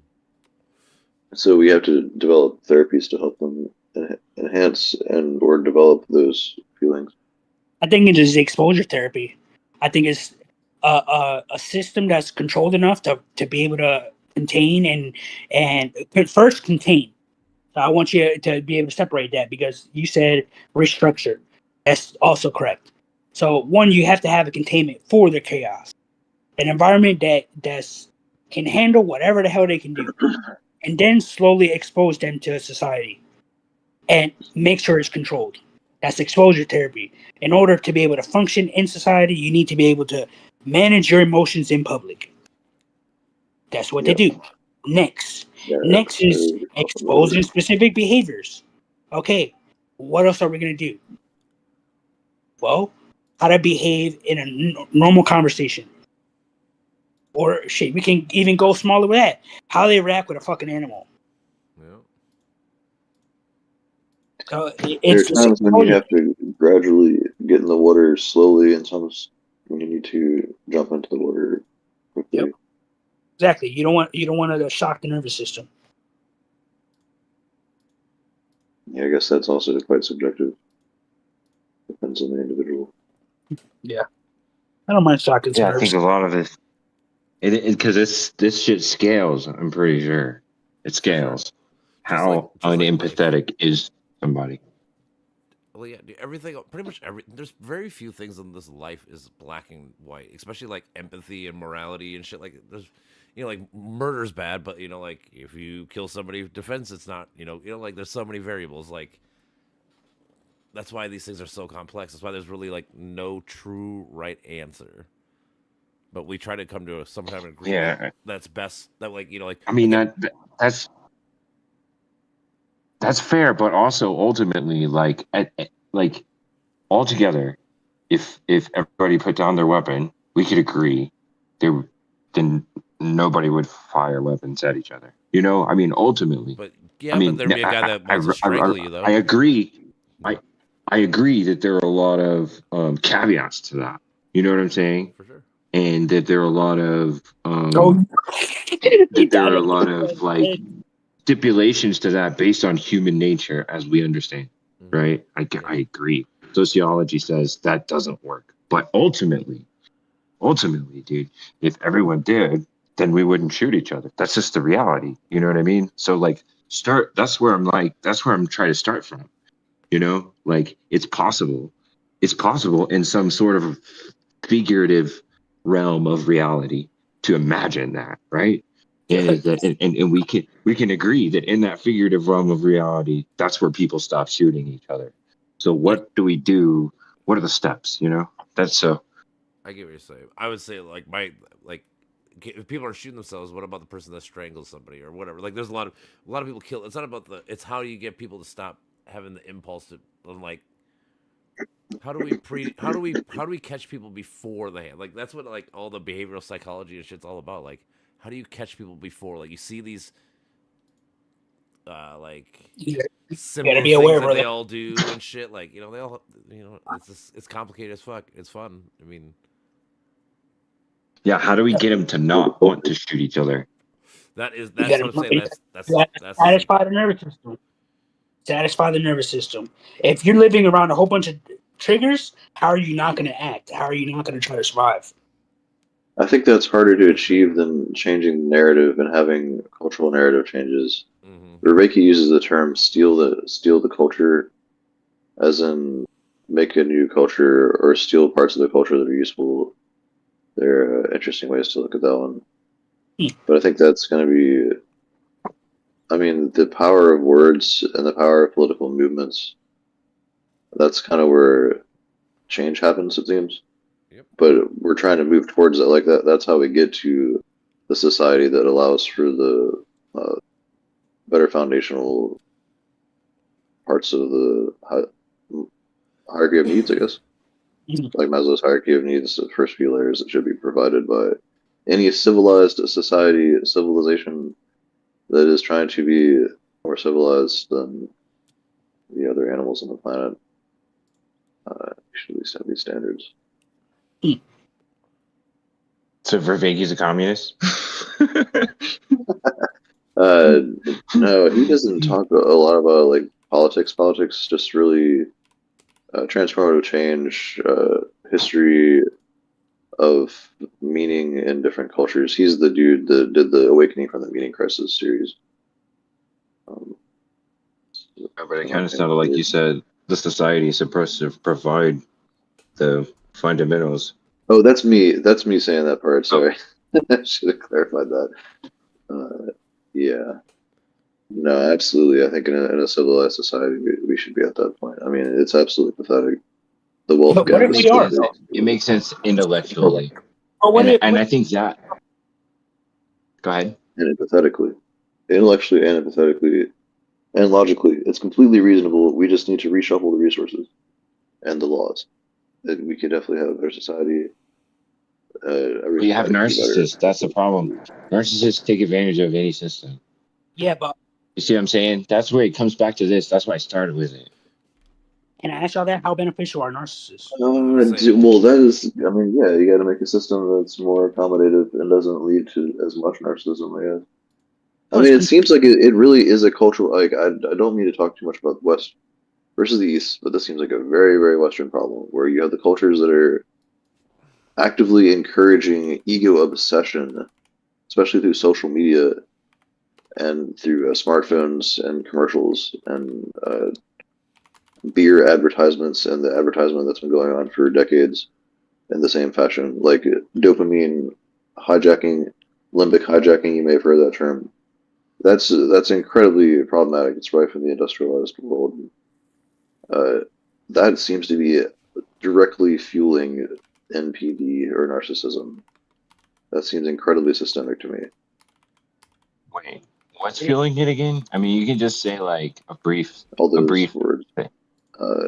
No, it's just like, say like what's the roundabout of what you said? Sorry. Yeah, sorry, I use a lot of words sometimes. I guess the idea is there is just way too much ego obsession in the U.S. It's encouraged through social media, through advertisement, for a long time through advertisement, and through smartphone, the way that smartphones are modeled. And advertise, like the way that smartphones are advertised in the West. There's studies done on this, and then there's also just the way that companies take advantage of this cultural phenomenon. The way that Samsung advertises a smartphone in Western nations is based on egotism. It's based on how it's going to make you look better and how you can modify your appearance or how you can show off and have access to social media that will increase your clout. And then in the East, it's more like this phone will help you be more connected. Look how fast you can connect with the people that mean something in your life. Look at how quickly you can put together groups and things like that. Are the fighters? Hold on. So I'm going to preface. I just read this.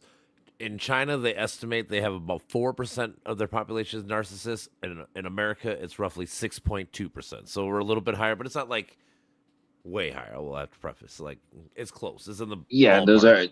Those are hard numbers to China's not an Eastern nation. Well, these are high ends. I'm not even going. I'm going to say the high ends of these numbers. It's 3 to 6.2 million. So I'm going the high end. Yeah, but those are hard numbers to get. Those are hard numbers. You want to check other communities. How many narcissists are going to therapists? No, this study thing kind of goes into effect. They say like it's only 1 to 2% that are actually like diagnosed, but they estimate it's up to this many more because they know there's undiagnosed people. So I mean. I will preface these are rough estimations for sure. Like we don't exactly know, but so let's even round it up. Okay, let's so say you're 10%. saying Let's say 10% of the population is narcissists, which is 10%. I think it's 20. I think it's more. I think it's more. It's more than that. Yeah, I think it's more. I don't think. Think about it. I don't think because to be only truly about yourself. That's hard. Because most people care about their family. I mean, that's also such a. You're going to be surprised at what you see. Because there are people that live like, hey, listen, I grew up in that shit, and you'd be surprised on every street. or like that. I mean, Because this is think also about it, like yo, a big look problem with look at- labels, man. Like we're saying a narcissist again. We keep coming back to saying this many people are absolutely a narcissist. Like it's a crystallized, fixed thing. I think this is useful time to use the term disordered state, or these people occupy temporarily disordered states of narcissism. Their brains are in a disordered state, and that When it's hard to diagnose, they can fake it and shit. is it are they in a disorder? Well, see, the thing is, I agree with that, but I also disagree because I don't see it as just a singularity. I see it as a duality. So when I look at that situation, I see a controlled narcissist versus an out of control narcissist. And in between, the more balanced you are, the more those traits are equalized, right? Because someone can have narcissistic traits but not be considered a narcissist. But there's a spectrum to that specific behavior. It's like you can either be completely chaotic or you can be Right. completely controlled. Like for instance, look at Big Bang Theory, for instance. That's a control situation of the entertainment industry saying this is normal in everyday family, this behavior. But if you look at the behavior behind all the characters, they're extremely narcissistic. Sheldon, extremely narcissistic. You have I think his name is Howard.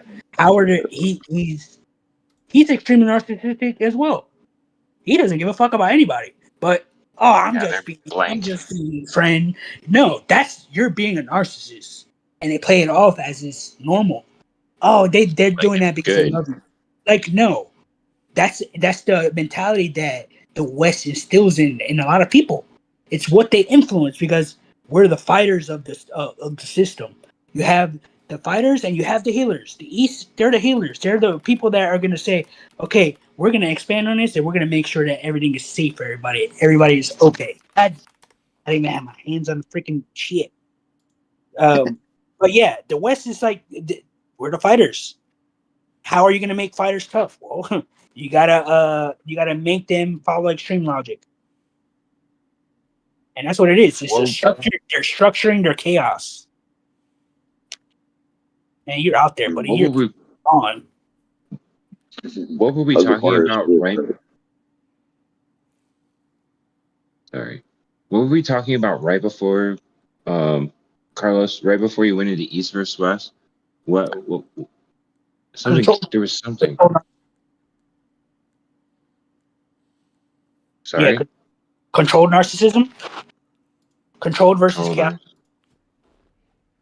Oh yeah, there's like a scale. Oh yeah, okay. And I was gonna say, there are also like other, disorders that have like some narcissistic traits. Yeah. Like intense CPTSD. The person can still have empathy, but like just go off on tangents and do fucked up shit and not mean to, and just go into like a fit of rage, things like this. And then you have like borderline personality where the person can't quite regulate the level of their emotions, so they might also do something that's selfish, but it's because they can't regulate, how they feel. Yep. No, exactly. Or they struggle to regulate. They need to be taught how to, like, they need to be. I gotta keep pushing that idea again, like the solution-focused, agency-oriented approach there. Like they have to be given the tools. So determinism is still accurate. Causality is still the name of the game. You just have to give them better causal tools and have their brain be determined by a new, better processing system or a new system of tools to work with. Okay, and then all those, and here's the thing, because you can have that with CPTSD and the other ones, borderline, and then autism too, and because people who are autistic, sometimes like they don't know the social situation, so they might do something that you consider selfish, but it's not based on like their lack of empathy, or it's just their inability to acknowledge that it wasn't empathetic. But at the same time, you can have people who have those conditions and are also narcissists. Like Like, they also believe that behaving. If you're autistic and you're raised by a narcissist, you pick up that behavior like it's glue. Right, and then like you do it, and then like, but you can be autistic narcissist, and be like, I'm doing this, and it's rude as shit, and I just don't fucking care, Yeah, hey, I'm dropping out of the game here. It keeps dropping me, and I gotta make dinner anyways. I'm still doing a conversation that would go. Yeah, me too. I'm still like considering autism as being too big of a concept now to be useful, but that's really tricky. As opposed to what it was 30 years ago, maybe autism seems more reasonable.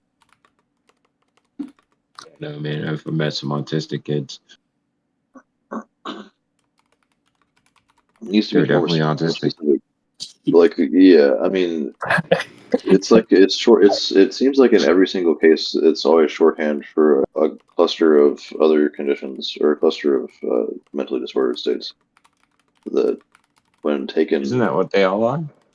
I mean, that's the idea, and I guess like that's what we want to approach with is the like the spectrum idea is that's the opposite of precision science. It's an umbrella term within an umbrella term. So you have ADHD, which is already kind of an umbrella term of many different experiences and very easily explainable and naturally explainable experiences, and that's under the giant umbrella of autism, they can be combined now apparently, and that's under the giant umbrella of neurodivergence. So I'd like to try and flip that and do like precision care and precision things. So you could say that you have an issue with hand flapping or with nail biting, and then you get into OCD territory, and there's like 1,000 different types of OCD, and so you can throw that into the umbrella of autism as well. And then so you add all this up, and then suddenly you have the autism, and then that has this kickback property of saying that, well, no, I am an autistic person. You can't say that shit that just doesn't exist. Explain Rain Man and these kids with like fucking perfect pitch, and you know what I'm saying? What's going on? That's probably something. Okay, so I should clarify. There's something else. It doesn't not exist. What are we talking about? Perfect I don't pitch? need to say not real autism. Like trying to say if that's a useful concept in the way it's described today, as opposed to the way that it was 30 years ago.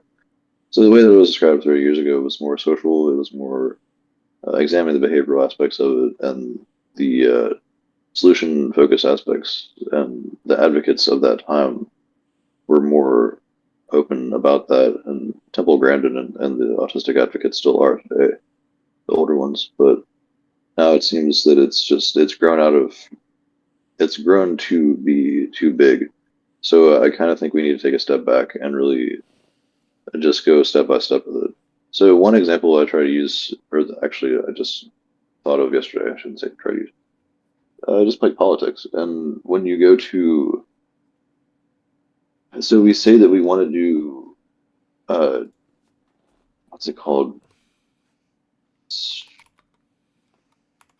Individual item voting. Man, I had the term written down.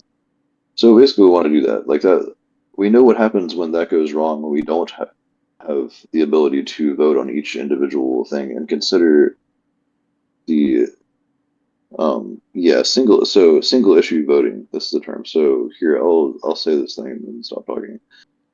So we know the value of being a single issue voter. If we could, we take each issue as it stands and make slow but real progress and make more people happy. And we know what happens when systems don't allow people to vote on each issue. They default to one giant category and belief system, make assumptions that party is best, and the outgroup is always wrong. This is tribalism exacerbated by echo chambers, causes us to jump to conclusions to our detriment. It seems that the same thing is happening right now in Western psychology. Again, I mean to say that there's a specific name for this system. It's something democracy. So it's a single issue voting, where you vote. So it's direct democracy is the original term. That's what was trying to be implemented by the Greeks. They had direct democracy, where you have a tally system where you get to vote on each individual issue. And imagine if we could actually do that. But no, we now live in a giant society full of 374 million people, and we have to elect representatives. So we have representative democracy today. And Yeah, so well, I think you that's send- that's the most efficient thing to do. I mean, we can Everybody look at has an it. app. I mean, that's what we got to do. But you Yeah, see how like it's it disconnects categorized. us from the system. We've already gone one tier into the abstract. We abstracted one level by putting Yeah. it onto someone else. I'm saying the exact same thing is happening with autism. The Yes, and we have to do more that. terms that we tack onto this, the farther we get away from realness. Yep. The farther we get away from the detail that's necessary to do precision science, because that's And not to how you do collapse. precision science. Well, You might say in physiology that you have symptoms of Crohn's disease if you're having this particular feeling and that particular feeling. And so in most cases, that means that indeed most people would have Crohn's disease because they're having those symptoms. And so we kind of try to take that approach to psychology as well. And it works very well in some cases, and in other cases, it doesn't. And then we get into the whole categorical imperative of trying to find perfect categories, and that gets swollen, and it becomes what it is today. well, I think that has to happen, because if you look at the overall process of it, think about it. If we it's like we have to autism, expand. if we expand on autism, we continue to interpret new information of what we understood as autism, right? We're getting into the fragments. We're expanding on what we understand about it. The more layered it becomes, the more possibility for overflow, right? Where now we have something that's considered a generalization, which is autism. Now it's like, hey, yeah, this is getting way too big. I think we need to come up with something else that's going to contain it a little bit better, right? And then we create the next tier. It's the recursion, right? Because this overflow, this abundance of information that's being interpreted and inputting into what we understand about autism, well, it's going to get a little bit out of hand. And the only way to be able to say, hey, this is getting out of hand, is for it to collapse.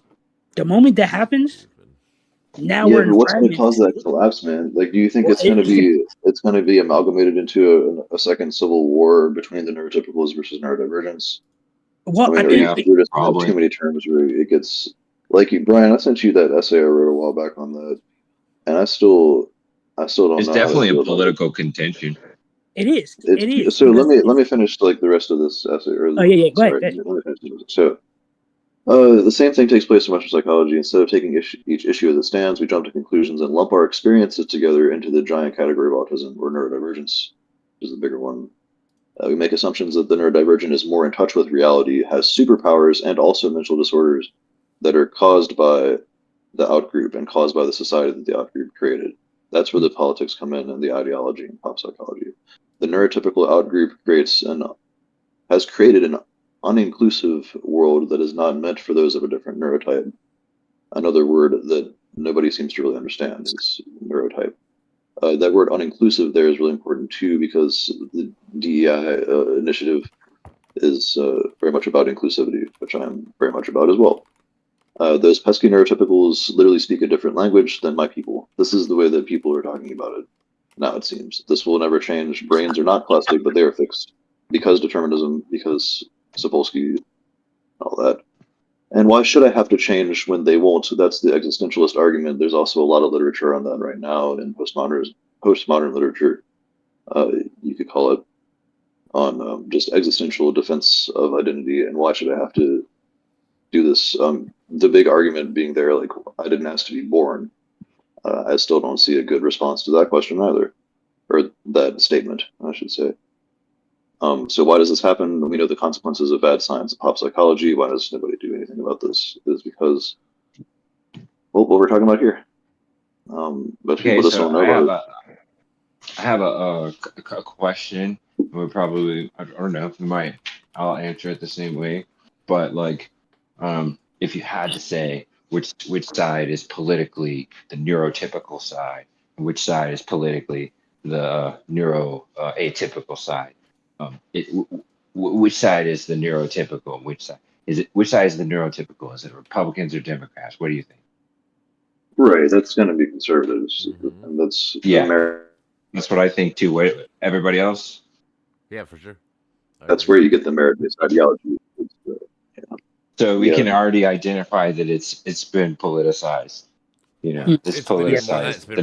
It's religious too. Like there's a lot. It goes even closer, further than that even. Yeah, If true. you're a There Protestant, are other psychologists talking about this. yeah. I think it's been ingrained in the system for years. I mean, if you look at autism and what it actually is, right? It's extreme rigidity. It's rigidity and pattern recognition. It's being able to understand extreme structures. Where you have the opposite, you have ADHD, which is the complete polar opposite. But in the spectrum of neurodivergence, they're opposites from each other. So look at it, people who have ADHD, they can naturally deal with chaos. And if you look at the core of that even more, well, now you're going into the realm of hunters versus gatherers. That's Well, what. I think Okay, what so my the evolutionary psychology says that ADHD is a case of evolutionary displacement, where we all have it, and that's why it's useless to use that terminology. You have ADHD. We all experience massive distraction from time to time. Yep. Some people do more than others, and we also very much experience demotivation and lack of inspiration to study multiple subjects and to sit still in a classroom where we're forced to learn 4 different subjects in the span of 6 hours or whatever. I mean, yeah, it's very weird, very unnatural, and so that's why I question these terms, including autism. No, at least the well, way and I that think we talk about it now. what's interesting to me is that the conservative side generally is like rejecting. They'll reject one set, right? They're going to reject all these clusters of disorders, right? But then they embrace the narcissism. You know, they embrace Oh yeah, it's my life. I'm on the come up. It's me. You know, my because picket fence. You know, that's not narcissism for them. so That's actualization. That's Western that's actualization. interesting to me because it's like they're neglecting one set. It's like a neglect of one set of disorders and a complete embrace of another. Mm-hmm. And but like you're saying, Yeah, they may not and even burn out. realize that they're embracing the disorder. No, that's how they arrive at burnout. That's why they end up doing 80 hours a week and then burning and then bragging about it online on Twitter. Because they're in the meaning crisis too. Everybody's in the identity crisis and meaning crisis in America because we're in this egotistic, super obsessive, narcissistic culture. It's happening on both the left and the right, And then where the autistic people have superpowers, or they have. It's like you either cry victim or you believe that you develop a superiority complex against the neurotypicals, and the neurotypicals well, they both keep think they doing have the whole. they both think they have a the victim thing. superiority. Yep. Yeah, it's very toxic, and they both think that. I mean, the case from the right has always been around, though. It's always been a merit-based culture in an unfair fashion. It should never have been that way, because some people like merit is not equal. It's again based on this false equivalence fallacy where all brains work the same. Everybody has this automatic ability of free will because everybody had 2 parents and grew up in a wonderful neighborhood and had teachers that taught them about free will and agency. Because that's how that works. And so they just that's why conservatives tend to be more wealthy and they tend to be more ableist and bigoted when it comes to assumptions about psychological health and what people should be expected to do. That's why RFK Jr. says we're going to cure autism in September. He's going to figure out autism, something we've been studying for 100 years, and he's going to. But do we want to cure autism? Do we want to cure autism? I mean, there's a huge debate going on about that. They're calling programs that are looking at the genetics of this as they're calling it autistic genocide to what Autism Speaks is doing by trying to correct the genetics of it because it's a different type of person. I'm a fan of autism. And honestly, I like all of the, even like what are the other ones where people have a hard time like being social? You know what I'm talking about? Like just socially awkward kind of syndromes and stuff. Social anxiety. No. There are specific ones like like Down syndrome, kind of stuff like that. That's a really tough one. Down syndrome and like people are they're kind of like they can be like kind of reserved, but they're still really sweet people. And then Yeah. like autistic people, they have like all these crazy creative abilities. And then ADHD people, like if they figure out how to use their ADHD, like they can become extremely productive, you know? Give a person with I ADHD a mean, I puzzle. also think everybody has those abilities, and we just use those labels to describe them. Like everyone that is a structural engineer or a physicist or a mathematician is also just as creative as a musician. They Nah, just express dude. their creativity in different ways. Nah, bro. Look, you and me are not Rain Man. We're Hmm. never going to be Rain Man. You know what I'm saying? Like, different people have different abilities. You gotta admit it. Oh Yeah, yeah, you so naturally I do, mean, Phil. there's Say definitely that. natural born. Yeah, Yeah. there's naturally.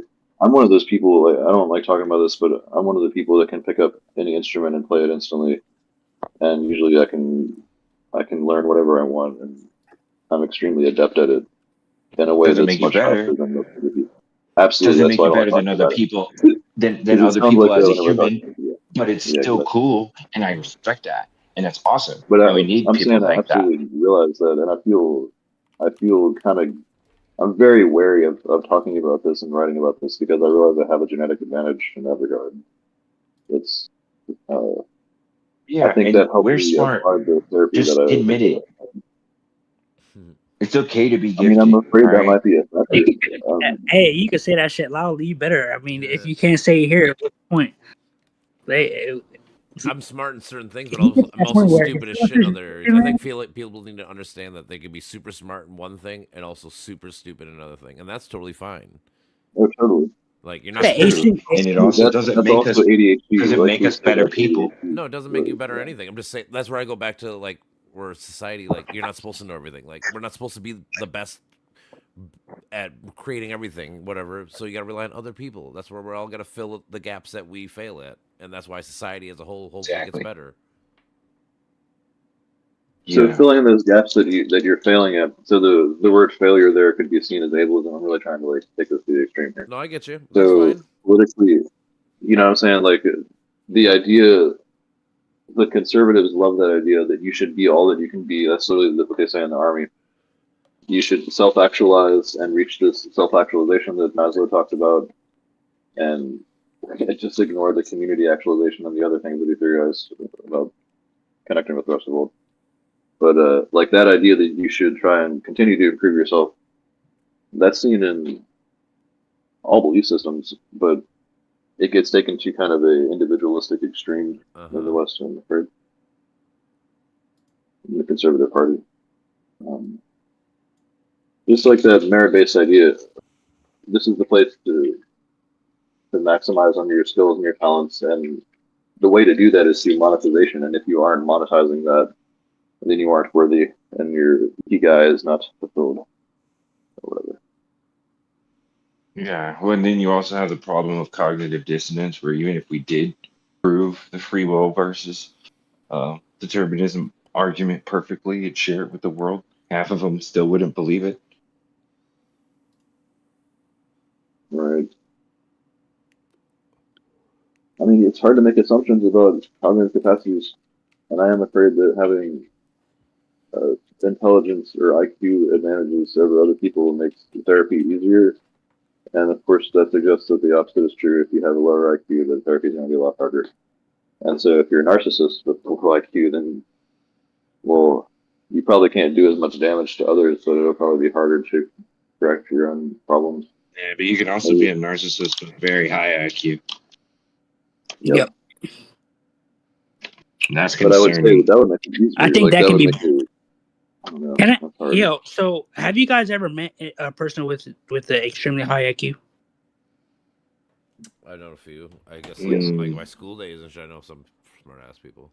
A couple times. Higher than Like mine, what's for sure. considered high for you guys? Well, I'm saying like I don't know, man. he's He's like smart. an engineer and shit. So like he's like high up, like smart. I would assume like 140 is genius, though. Yeah, I don't. I mean, I don't. Okay. I've met people How about that this? are. When we were in school, he was always like 2 to 3 years ahead of us, like legitly. In middle school and shit. So I mean, I don't fucking know. Like I said, I wasn't with him in high school, but like I said, I look at his Facebook and shit. Like this dude's like a super engineer. So I mean, this guy's always been smarter than everybody I knew, and it appears that he's same way now. Like like I don't know. He's probably the only one that I know that's legitly probably a genius. Have you guys ever actually met someone? Any of you guys, not just you? Hmm? Yeah. Have any of you spoken to one before? Oh yeah, yeah. Yeah, for I've sure. actually been friends with somebody, but we had a falling out. Okay. And what does that look like to you guys? It's so high IQ. I mean, you'd have to do the tests to actually determine that, I guess. But for me, it's more performative. If they have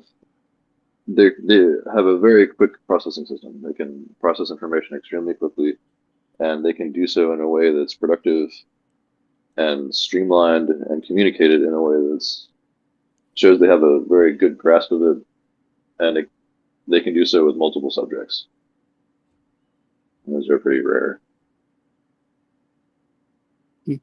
Okay. But yeah, I definitely need more of those people around me in the real world. That's for sure. Have you guys ever taken one before?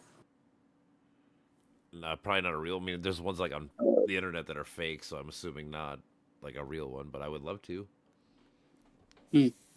Patrick, I took one a long time did ago. they ask you to take one?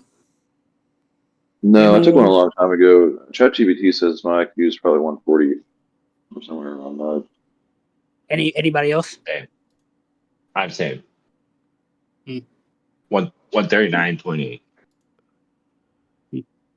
Okay. Ooh, the decimal precision. I'm almost there. That's sweet. Yeah, I like emotional EQ as well. That's really important. But wisdom is really where it's at. And it's very, very rare to see anybody with wisdom be highly intelligent, but knowing how to direct it and how to be humble at the same time is very, very rare. And that is very difficult to do that because Mm-hmm. I actually took a test. I took multiple tests, and I felt awkward even saying it. I really, it's uncomfortable, you know. It's like I know my scores, but me sharing them with people makes me feel like I'm trying to assert superiority. Oh, dude, we already said our numbers, and those numbers are completely definitive and fixed and descriptive of our identities. See, Yeah, the thing is, no. I agree with the process, you know, the IQ and EQ, but I also disagree with it. What's the word? It doesn't mean everything. No, Of course. That's why I'm not taking it seriously. So, like, one of the things that I've done is I've integrated IQ and EQ and created a new system called cognitive quotient, and it's the ability to synchronize between IQ, you know, your processing, and your EQ, your emotional intelligence. So being able to do that together in an integrated state, and I created a spectrum that allows us to understand the beginning process of the integration all the way to the extreme process of the integration. So now I'm going to tell you guys, and yeah, I'll tell you guys mine. So I've taken a few tests, Waze, Stanford, Binet, and for IQ I got 183. For EQ I got 158. Damn. Well, you said Nice. 153? 183 and 158. 183 for IQ? No way. All right. Well, then Yeah. fix everything. Dude. So what are you doing? Yeah, so now it's on you, bro. So look, so the first time I took it, I took the Waze. The Waze I got a 160 on, but the Waze is maxed out, so it didn't ask us. It didn't go into the abstract. So when I took the Stanford Binet, that was a little bit more abstract.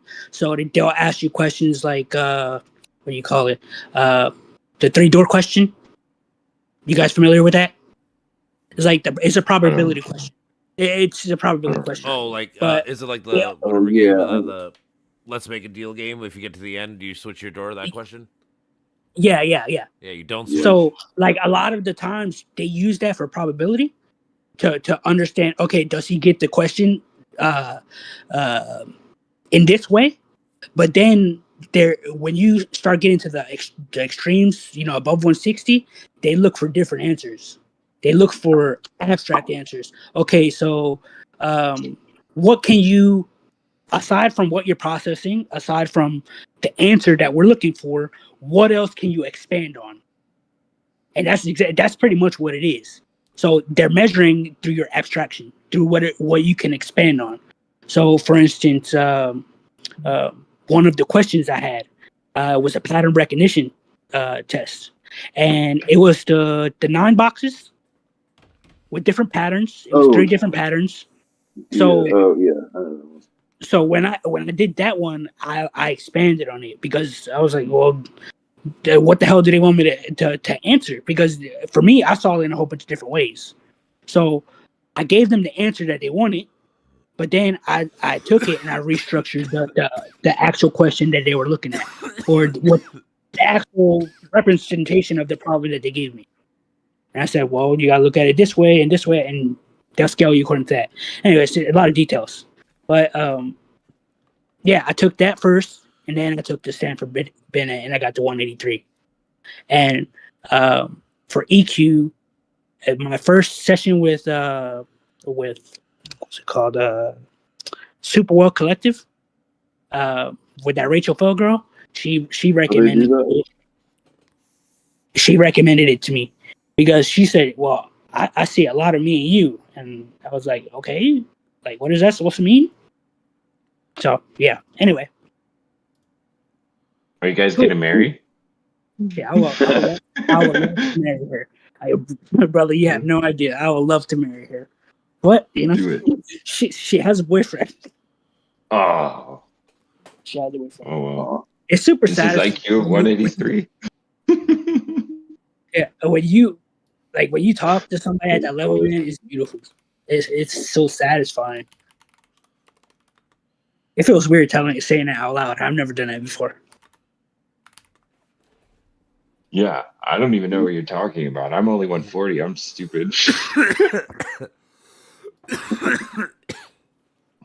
Yeah, I feel like I just don't do well with tests. That's why I suck at college. I've dropped out of college 3 times now. I'm good at tests. I just hate doing work. It just takes me longer. That's what I mean. Part of the IQ test is speed, like information processing speed, intelligence. Mm-hmm. Yeah. But I mean, so Einstein said it's not that I am so smart, but that I stay with the problem longer. He may not have actually said that, by the way. I know exactly. It's all about the meaning, but yeah, I get what you're saying. Yeah, but that is attributed to him. Yeah, I do like that, especially with philosophy. You need to take your time with philosophy, and that sounds like what they're trying to do with the abstract question. Yeah. And I think they got it, dude.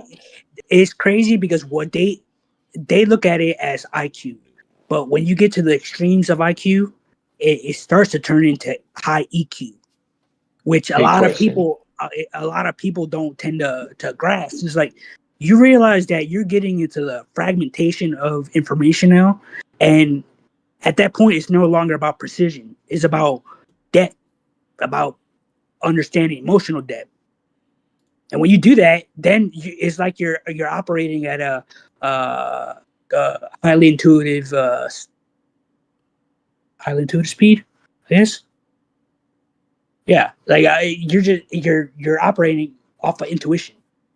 It's like something comes in, like your ability to tap into yourself. Huh? Your ability to sense your emotions and sense your neurochemistry. Yeah, and it's almost instantly. I don't even know how to explain to people sometimes the shit.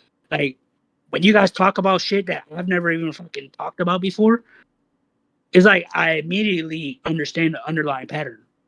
Like, I don't have to understand the words. The only thing I'm looking at is the pattern. And that's the only thing I look at. Because for me, the words that's what I do. sound like noise. It sounds like noise. Like, okay, what the hell are they hearing? Or what are they saying? But in my head, I'm paying attention to how I'm feeling. And internally, I'm processing everything and structuring it logically. And to be able to output that into words that make sense for people, yeah, that's difficult. Because it's like, how the hell am I gonna suppress all this depth of information I have into something so precise that they can understand it? Like, that's hard. I don't know how the fuck to do that, and I'm still learning. Thesaurus. That's why I use metaphors. I mean, yeah, using a thesaurus and ChatGPT, these kind of things can help. Communication courses, taking communication classes helped me a lot, and microdosing. Oh, of course. But you can use words all you want, but sometimes the words don't even capture the depth of the understanding. It's like I can say something, Right. Related to quantum physics, and that's only going to capture the depth of quantum physics. Like every time you're using precision, you're going into a singularity, and it's like you can't do that with words if they don't have a space yet. Especially if it's something so complex that's layered beyond our physical understanding. At this point, you're just creating new words. So if we haven't yet created new words, the only thing to use is metaphors to capture feeling until we can feel it enough to understand what these feelings are. And well, we put it into words, into emotional signatures. So do you think smart people should mate with other smart people, or do you think smart people should mate with dumb people to try to raise the bar? Listen. I can be honest with you right now. I don't mind a dumb person. If she's down to hang and have fun, hey, we're good. And as long there's a lot of different ways to look at this situation. I don't discriminate, all right? I don't discriminate. Don't worry, I'll teach you. Like you're not gonna be dumb for too long. I'll get you into a book, give you a little bit pleasure, get you okay, here you go. Right after sex, get into this thesaurus. Start learning some new words. Give her some there's just different cards. ways. There's associative learning. There's like everything's relational, and so we talk about this a lot with like the abstract and the concrete, the substance versus substrate ontologies. That's also in your epistemology, like the way that you navigate problem space and cognition. You have kind of these nodes where information is stored, and you arrive quickly at that concept, the term phenomenology, or using the term emotion, or CBT, or whatever. Like, quickly what I'm talking about when I say CBT. It's cognitive behavioral therapy. Yep. It's just compression of information. But some people gravitate towards that more than others. Like if you listen to Vervaeke, he's really heavy on the terminology, but it's because he's trying to condense a shit ton of information into a very tight space. Yeah. And he's just very, very proficient at it. It's prolific in that regard, actually. Dude, have you ever seen Leahy? Christopher Leahy? Christopher Leahy. Langan? No. CTMU? Langan, that's what I meant. Oh, yeah. Oh, Leahy. Yeah, this guy. Leahy's the guy from... Okay, so... Leahy's the guy from Trailer Park. Do you like his proposition? I like him. I'm not gonna lie. You like him? I do. Because Langan? the thing is, I do too. It's an acceptance thing, because a lot of people see his confidence as arrogance, but not confidence, assertiveness as arrogance. And it's like, when you're emotionally intelligent and you want to accept that, hey, this is the behavior, that this is what I need to say in order for me to contain my own emotional feeling, like. Yeah, but you can also be intellectually dishonest with yourself, and I think he's intellectually dishonest, just like Eric Weinstein. And I fell for it. We're talking about Christopher Langan. Yeah, the dude with the. You think he's intellectually? You think he's intellectually dishonest? I do believe he is speaking more than he professes too much. He doesn't. No, he can't back up what he's talking about. So there's a review. I can send you all the video, but I can also just not talk about it anymore if you guys like it. No. Have you read his paper? I listen to people that are smarter than me do reviews of these people. I'm curious. So what is it that's so? What is it that he doesn't actually have a degree, and he hasn't actually done anything in any universities, and he's talked about working. Doesn't mean anything. Yeah, that's just And he talked about just reading Einstein and Rousseau, I think, in a car for a long time, and now he's figured out something that when he's challenged, he will deny the challenges, and when people encourage him to go on to their podcasts to have healthy debates, he shies away from it, like Weinstein and some of these other guys. It's really unfortunate because he seemed pretty legit. Do you know how hard it is to be intelligent and have a conversation with someone that doesn't see your perspective? Like when someone goes and argues with Jordan Peterson about what he understands, that's extremely difficult. It's so emotional. Peterson just recently debated like all kinds of people. Yeah, I just saw it. The thing where he debated like 30 people. He's a bad. That was rough. That was rough. That's where he's like debating all those kids. Yeah, that's what he's like. What's a Christian? I mean, Jubilee is pretty good, but I mean, I don't find those to be productive debates because all these guys are just. And first of all, it's like really shaved down. Like you only have 5 minutes to have an incredibly deep debate about an incredibly deep conversation. Sure. I know. You're trying to like condense all of that, and then the other problem is that it's with kids. Anyway, I think Langan's onto something with his theory of everything. Yeah, and I don't need to say it's Langan's on theory of everything, actually. Well, so he was on Kurt Angle. Understand that his work is meta work. It's a meta framework. I agree with Carlos. I have the same thing. I have the USFT, Unified Flow Structure Theory. It's meta framework, but people look at it from not a meta perspective, and you have to break down the words that he created. Yeah. And that's where so people do reviews of those words, and then when they challenge him on it, and they ask him to come debate those words with them, or those concepts in general, he refuses to do it. I try to approach these guys skeptically, but also optimistically. I can. I thought Weinstein was very intelligent for a long time until I realized he was. Eric Weinstein. What got you on Weinstein? Why don't you Eric like Weinstein? Well, so I started watching these skeptic videos and watching people who are actual physicists do, like they're actual physicists who have channels where they'll do reviews of some of these guys and show where they're not just trying to like debunk them or whatever, like just completely destroy them or cancel them or whatever, but they'll just show where they're it's intellectually dishonest. Like they'll do intellectually dishonest things in reality with other people. Like it's not just like they're lying to themselves. There's also clear examples of that too, where they're just inconsistent. It's hard for me to say off the top of my head. Like Langan not like you mean like Langan not taking debates, things like that. Yeah, and also when he talks about his educational history and all that. I understand his perspective because it goes back to being emotionally intelligent. At the end of the day, that's what it is.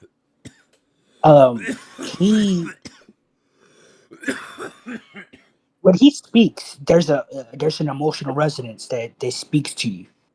So when you have that resonance, you'll feel it. You're gonna be like, oh, I know what he's talking about. Hitler had the same resonance. I mean, it's an emotional resonance. It's a internal. Emotional resonance. I think that's a tricky argument, but because I felt that too. Like that's exactly what kind of bewitched me for a long time with him and Weinstein, and a lot of these kind of libertarian thinkers. But he brings God into it in ways too that some people have commented on, where it's kind of Jesus smuggling. In this case, it's God smuggling. It's the term that Dawkins uses, where you kind of just cherry pick from religions to put it together. But I mean, I guess you got to kind of do that. But it seems that he leans. What you say? He leans too much into the religiosity of his propositions. Oh shit, my mic's fine. He just seems to lean too much into the religiosity. As an explanation or as a person? And just as an explanation, and the concept of God, and kind of cherry picking with that seems. But yeah, I'll send you some review videos because I'd like to get your opinion on it because I want to know how to think I about don't know. these. I feel like it's closer to Spinoza. Yeah, he is. Yeah, Yeah, I can see so. that. I can see that. Yeah, he has parts of it. Or just Spinoza. At least what I remember about him. I picked up a few new philosophy books last week. Spinoza's great. Try reading the Ethics. It's quite a challenge. Hey, put it in the chat. I'll try to look for it. I picked up Spanish Stone. Fuck, I can't remember the name. It begins with a D. Deleuze, I think. Oh yeah, Brandon's into Deleuze. Yeah. I listened to some of his His lectures. perspective was interesting because it followed a recursive process, which I enjoyed. Sort of like Heidegger with his golden braid. Hmm. Hold on, let me make sure I'm getting that right. Golden. Oh yeah, the Eternal Golden Braid. You're talking about Yeah. Douglas Hofstadter. He was the dude who tried to combine. He combined Gödel Escher-Bach, the mathematician Yes. Gödel. I see. I looked at his work and I was like, "Oh, this is beautiful." Escher, Because the thing is, I yeah, have sure, what that is reinforces Bach. his philosophy, Oh, wow. which I loved. So when I read that, my eyes lit up. I'm like, "Oh, what's this?" Have you read What's Gödel the summary? Escher-Bach? Huh? Have you read that Gödel Escher-Bach, Eternal Golden Braid? I started it. I'm not completely finished yet. It's fucking shit's. Dude, it's Massive. so good. It's rough. So I slip it in. So I slip it in from time to time. So if I'm reading a book that's deeply what's the word? Deeply. Is it existentialism? Yeah, there you go. That's the word. Like existentialism vibe, or just like deeply philosophical, like the narrative stuff. So like Dostoevsky, Kafka, Pessoa. They focus more on the depth of emotions. So what I like to do is if I'm in one of those states where I've been reading a lot of shit with emotions that is extremely deep emotions, I like to reinforce it with extreme logic. So I'll if I say, okay, hey, I've been doing this, my internal state is a little bit chaotic because I've been doing a lot of self-reflecting and deep diving into the subconscious mind. What I'll do is I'll reinforce it with like something like Heidegger. I say, okay, now I'm looking at the logical side of things, and that allows me to reinforce my emotional side, my emotional understanding with extreme logic, because Heidegger's up there. They're in recursive logic at that point. What they're talking about, it goes beyond normal physics and everything else. It's above that. So that's what I do. Integrate it. Brother, I got a trail of all the books that match my internal structure, emotional structure, and I got another side of books that represent my logical structure. So if you go to my bookshelf, I have a bunch of classic literature. So Dostoevsky, Franz Kafka, Fernando Pessoa, who else? I'm drawing a fucking blank. Anyway, and then I have a bunch of physics, mathematics. So I have Feynman. Who else? Einstein, of course. Tesla. Marie Curie. More Feynman's work on path integrals. So yeah, it's a little bit of everything. So science, mathematics, chemistry. Yeah, everything nonfiction. So nonfiction and fiction. Yeah. That's quite the collection. Mm-hmm. Yeah, so I take organizing people's psyche very seriously. So like when I talk to people and I'll listen to them about their problems, I make sure to deeply understand their emotions as well as deeply understand their logical thinking. So if they're extremely smart, I meet them where they're at and I bring them down. But of course, if they're in a specific realm of information, so like if people are on the extreme end of mathematics, that's going to be a little bit difficult because, well, I don't really study mathematics that well. Everything else, I can dive deep into it with you about anything. I mean, maybe I won't have the words that well, but as far as understanding, that's doesn't take long to do that. So, Cool. yeah. But being around you guys speak like I want to speak. You guys have all the words. And I'm like, oh, sounds beautiful. Yeah. So when I listen to you guys talk, I'm like, oh, learn something new right here, learn something new over there. Same. I'm really appreciative of this group. Yeah, it definitely helps, especially with grounding, you know? Yeah. And it's cool to have like a social thing. And yeah.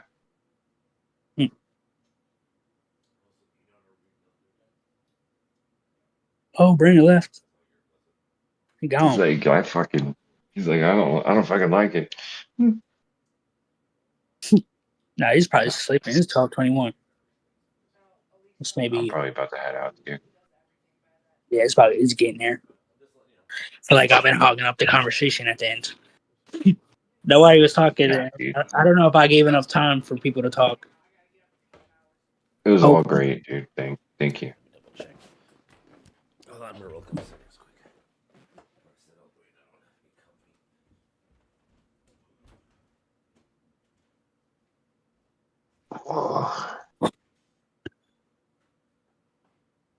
Yeah. I'm gonna go smoke some pot, pass out. All right, later. Later, guys. Later.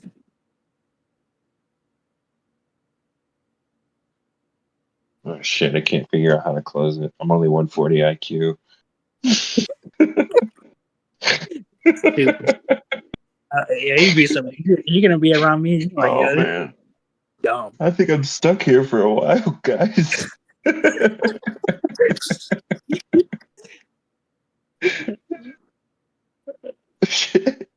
Don't think that shit's everything because, man, I do some stupid shit.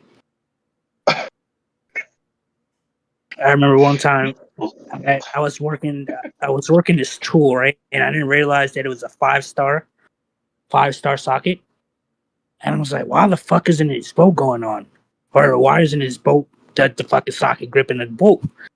And I'm looking at it, and I'm like, oh, it's the wrong amount of corner. So it was 5-star, and that one I think was like 7 or 8. I can't remember. It's like I'm a fucking idiot. How the hell did I not think of that? It's just I figured it out. I didn't realize it. A lot of that shit I'm doing my muscle memory. Like, bro, why isn't this shit on? You got the wrong fucking tool, jackass. Does happen. It is what it is. Maybe we'll be super brains soon. Okay. Hey. Later, dude. You guys heading out? I haven't heard from Patrick. Yeah. I don't know if he's still on. He's on mute, but yeah, he's on. But I just got back. I was rolling a couple cigarettes and stuff, so I didn't hear the last bit of your guys' conversation. Yeah, we talked about a lot, so no worries. I feel that. No, I'm about to go to Europe, so I'll be in Barcelona for a day. So I'm trying to book a tour to go see where they filmed a couple of Game of Thrones scenes. All the Bravo scenes and a lot of the King's Landing scenes and shit. I'm like, hell yeah, I want to go see the Sept of Baelor and shit like that, like in real life. That's gonna be sick. I know, but it's because I got to read a bunch of things because So in Europe, everything is military time. They don't do PME, so everything's like 1400. So I got to figure out military time. Try to make sure everything lines up right, all that kind of shit. And shit, you got to take good pictures, man. I'd love to see it. Oh, I can't, dude. I know I'm not usually a picture guy, but I'll probably have to take a bunch. So You have to, man. You got to capture those memories.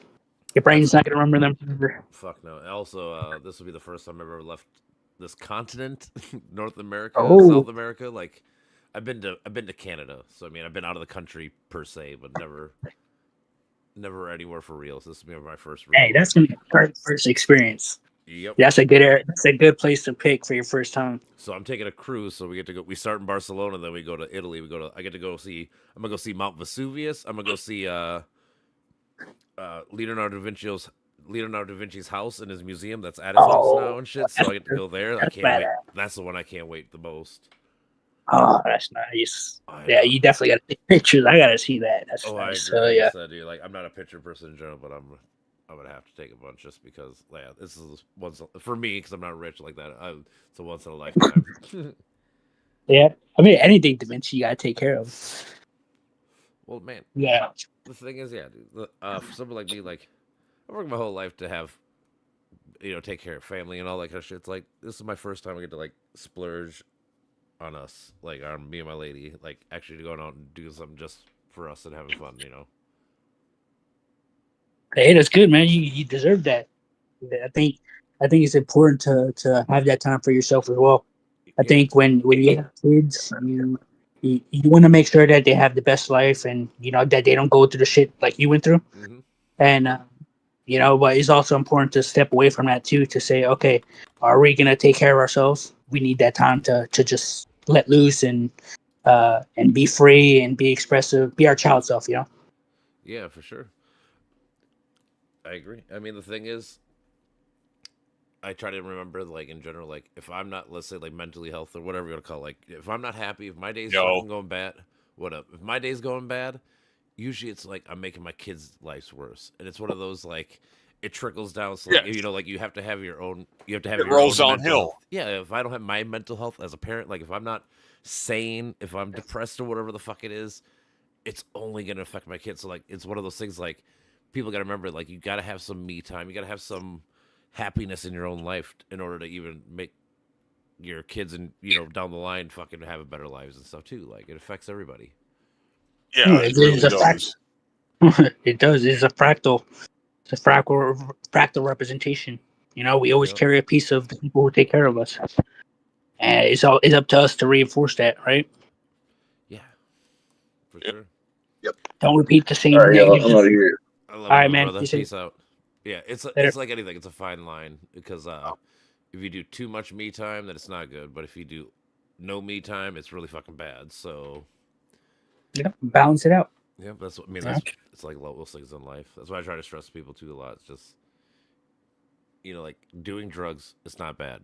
Being addicted to drugs / like needing them or whatever, that's bad. Like or like a lot of things, like drinking, whatever you want to call it. Like a lot of things are bad for you if that's what you do it for. But if you're doing it just like as once in a while to hang out with the homies or do whatever, you need that time. That's good for you. It'll make your life much more better, and which, like I said, sends it down to everyone else that's around you.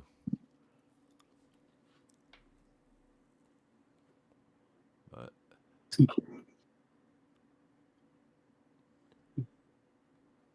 don't know. But yeah, that's what I'm looking for. I got like 40 days to do this. Oh, so it's not. I thought it was soon. So what? You said in another month? Yeah, I leave July 25th, I think it is. So yeah, I got a month. I'm just trying to buy everything, and I'm trying to get everything paid for and bought, so I don't got to worry about nothing when I'm there. Like, all right, let's just get it all done. I don't want to get there and go, oh, we don't have a ticket for this. Like, no, I already have everything set up. Like, this is what we're doing. This is gonna be cool. It's awesome, great. Yeah, your checklist and stuff. You gotta get your checklist right. Make sure you have everything, all your physical stuff, because you do not want to go over there with something missing. Already, I mean, I've been slowly buying like little things and stuff too. From like, I'm just gonna bring my phone and my Switch. That's the nice thing about Switch. I'm gonna bring that and rock that for the plane ride and shit. I just got a fucking new like portable fucking wireless charger thing, so I can charge my phone on the plane, so I don't gotta worry about it dying and shit. So I mean, there's been a lot of little things I've been fucking slowly, but like I said, I've been for like we started doing this like 2 months ago when I started planning this, so like I've been fucking Slowly trying to get everything situated. I wanted to be as smooth and as good of a fucking vacation that I could ever have.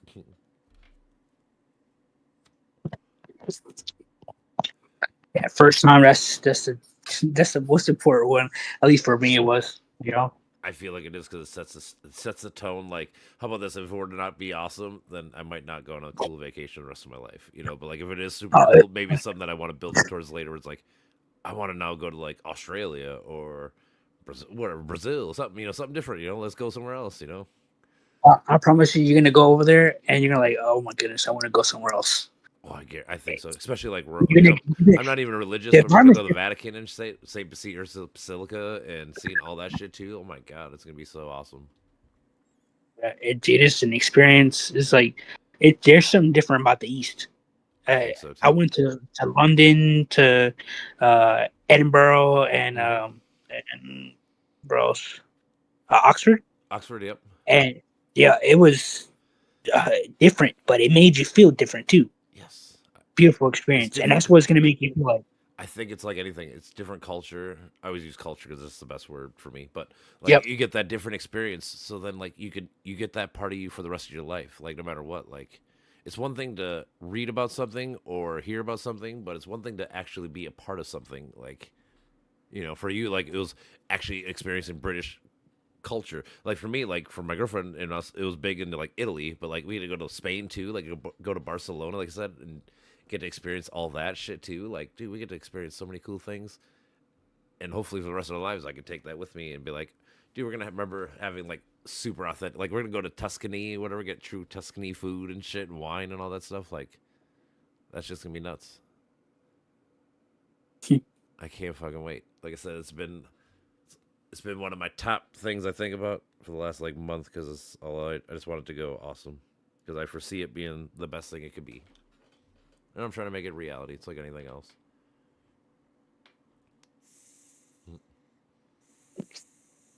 I don't know.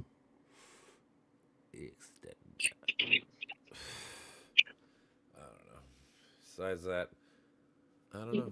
Like I said, I'm more into the politics shit, so I talk a lot about that kind of stuff.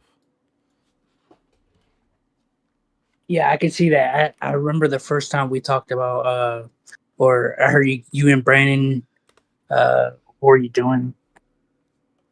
Oh, I think you had a debate with someone. Yeah.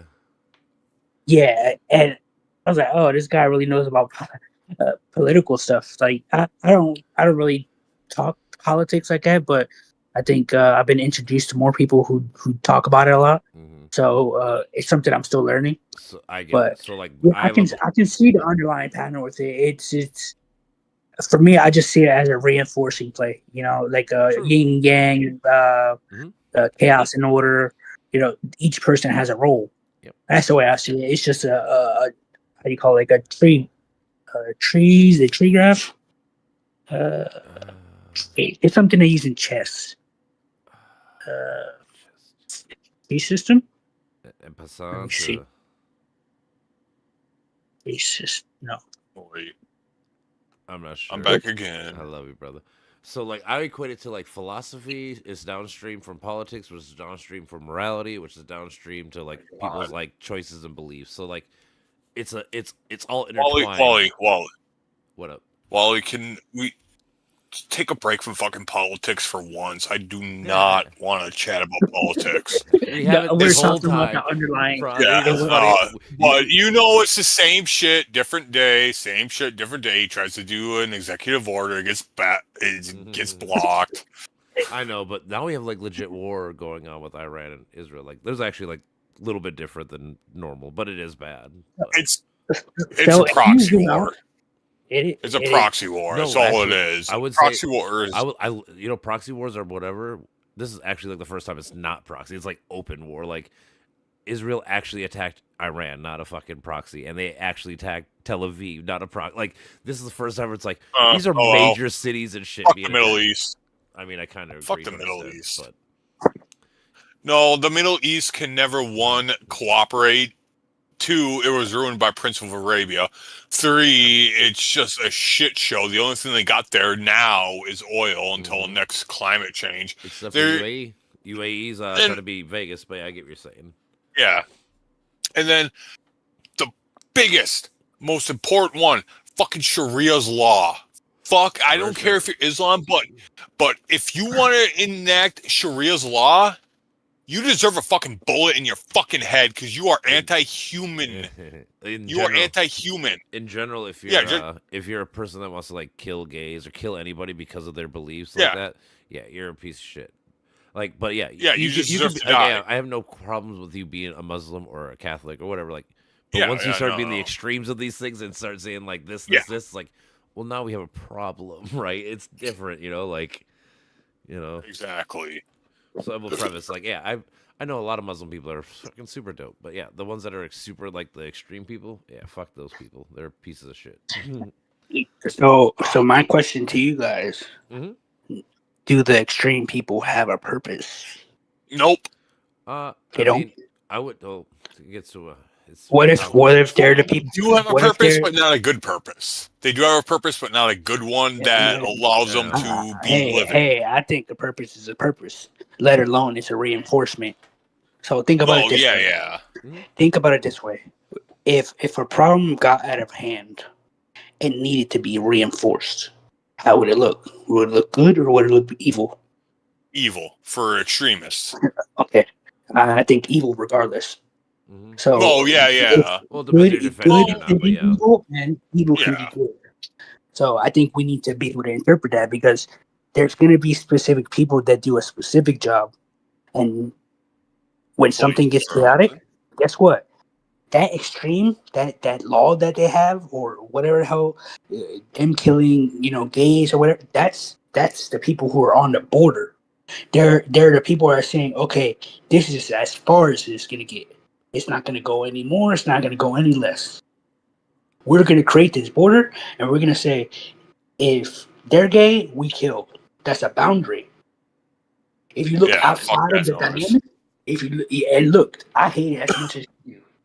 But at the same time, I also understand it because the underlying thing, the underlying mechanism to their behavior, it's reinforcing something so it doesn't get worse than what it is. And looking at the extremes, that's what you're going to see. Whether you want to believe it or not. When you're getting to the extremes of specific behavior, because every spectrum of information has an evil to it, has an extreme version of it that says, hey, this is not fucking human. This is not human-like behavior. This is pure savagery. Everybody has that. It's fucking savage. Well, it's yin yang. It's savage. Yeah, for sure. It's the yin yang effect. I think people need to accept that there's evil reinforces and good reinforces as well.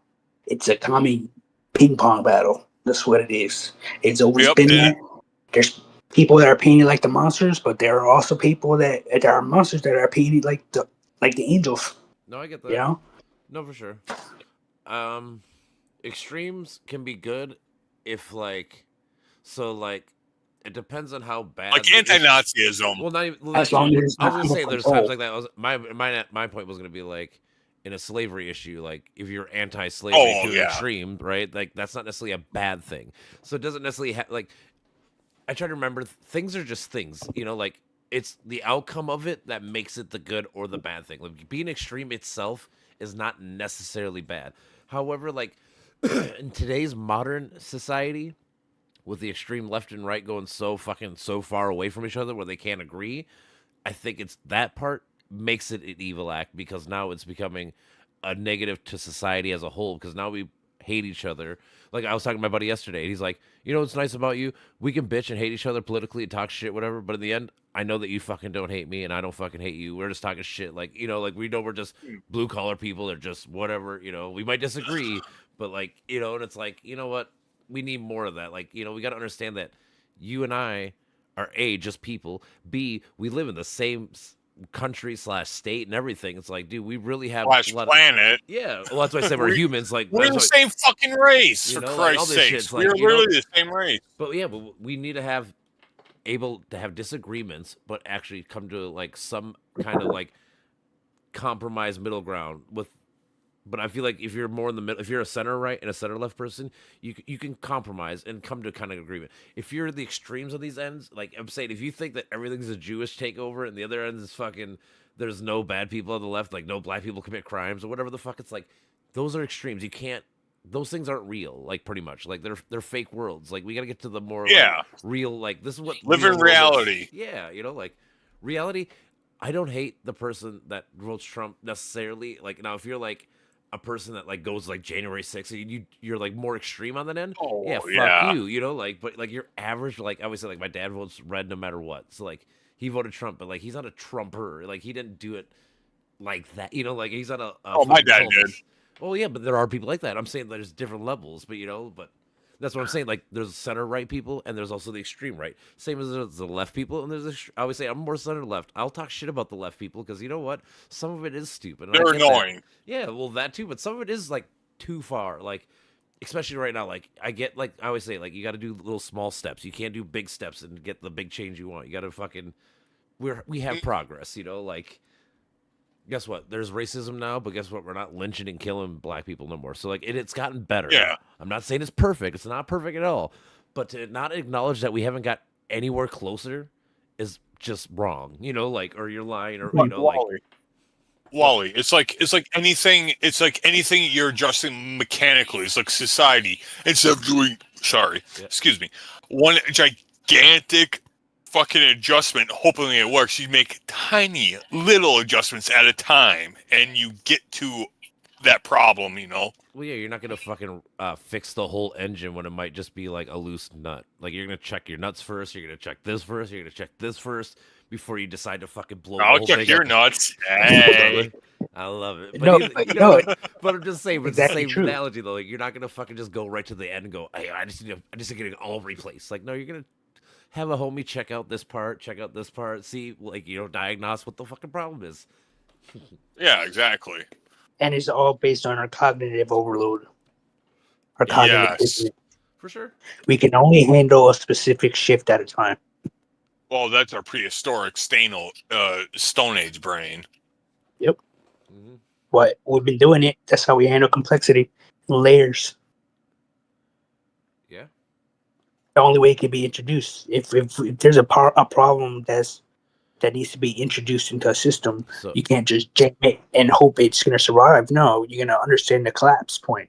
well You're again, going to understand the tension, the expansion, the entropy. this is where you need to experience other cultures and different types of people and shit. Because guess what? You'll find out that most people are just like you, and you won't be as scared of Yep. these people. Like that is a big Exactly. issue. If you live in your echo chamber or bubble, or you only hang out with like if you're black and you don't hang out with black people, guess what? You're gonna be probably more scared of Latinos and whites and whatever because you don't understand them and don't know them. Is same as white people. If white people will hang out with white people, guess what? You might see a Latino on the road, you might be scared of him or whatever because you don't know Yeah. these people. But the more you Hell hang out with no. these people, you understand them. You just sympathize and you empathize with these people because you're like, oh, dude, I know a homie that's just like him. Why the fuck are you trying to say they're all horrible, evil people or whatever the fuck? It's like, you know, It's people don't understand Oh. it. well, When you're around everybody like that, you learn to adapt to their cultures. You learn to understand how they live and how Yep, how to that's connect with them human nature. emotionally. dude, like think about like if your kid like so a lot of people are super like anti-gay, but then they have a gay kid and they're like, oh, it's cool. Like, well, your Yeah. whole life you said you fucking hated gay people and that they shouldn't have rights and all this But shit. now but it's your yeah, now kid. it's your kid. It's like, oh, I love you. It's like, oh, so you were a hypocrite the whole time. Just it became your You- problem, and now it makes sense in your head. It's weird how that has to See- happen. Yeah, well, See, they also don't understand that responsibility. It's like, hey, your child's gay, and it was your fault. Nothing against that, you know. No, But I get that. Yo, I get what you're saying. so, what were you gonna say? Mitch? What were you saying beforehand, Wally? Sorry, I forgot. What were you saying before? Not about the gay stuff. Something about- Let me see here. No. Like literally right before he I started was saying- talking. I was just saying, like, I was talking about how, like, the people who are most anti-gay Like they always Oh, like, yeah, anti all the yeah. gay shit, and then they have a gay kid, and they're like, "Oh, it's cool. I'm just talking about the Oh hypocrisy." yeah, Like yeah. they don't feel the problem until they don't see the problem until it personally happens to them. They don't care. Abortion's horrible Yes. until their kid needs an abortion Yeah. or something like that. You know, like Anyways, what I was getting at was like this whole trans thing, how it's been a huge thing for the conservatives. It's like trans. I don't want males using biological born males that are now females using the woman's restroom. It's so dishonest. Like like you said before, I've never heard of a person like molesting or raping somebody that's transgender in the bathroom that they're now assigned they to. would be all over It's stories. That story would and be then everywhere. yeah, and then another thing is all these conservatives. I don't know if it's clickbait or what, but how they wanted or how they were going about concerned about children's genitalia if they're having sex change operations in schools and all that bullshit. It's like, one, that's illegal. Two, why are you so fucking obsessed with genitalia, especially of the other sex? Why? That just hides some deep-seated homosexual, some not even homosexual, some stupid weird ass Yeah, whatever you want to call it. some kink fantasy bullshit that you're willing to. Because here's the funny thing, my well, now formerly stepdad, I don't know what your ex-stepdad, I don't fucking know. Anyways, point is, ex-stepdad, he's very conservative. Oh, macho man, yes, I like women with tits. Well, I was on his computer one day, I had to use it for school. Yeah. Found a bunch, I mean, nothing but trans sex. Trans. Like, dude, I know what the saying is, chicks with dicks, twice the fun. All right. But it's not supposed to be literally. It's only supposed to be on Newgrounds. I mean, yeah, I don't even. I'm just sitting there. Yeah. I'm just sitting there, just like kind of like doing the. I'm doing now with the thumb on the corner of my eye and the fingers on my brow and kind of just rubbing like, what the fuck? Right. I was like, what the fuck? I'm like, and this guy's supposed to be a macho guy. No. Well, that's the Fucking it's idiots. the same I thing. hate conservatives. Isn't it always funny that every Republican convention is like Grindr fucking falls down because it's fucking too many people? All the fucking closet gay people. Like Too many. That's happened. That's happened in back-to-back fucking RNCs. That Grindr's had a fucking crash because of too many fucking Republican closeted gay people all meeting up.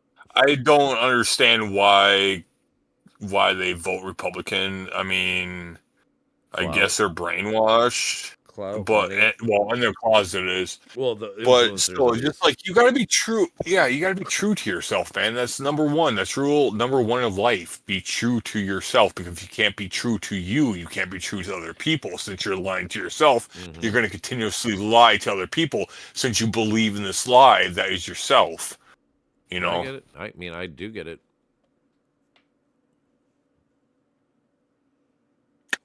Stupid. Yeah, I mean, I don't know.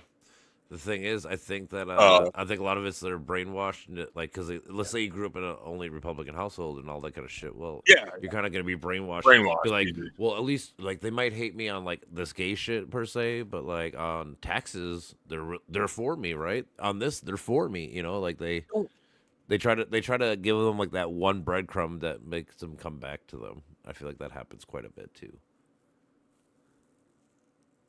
Okay.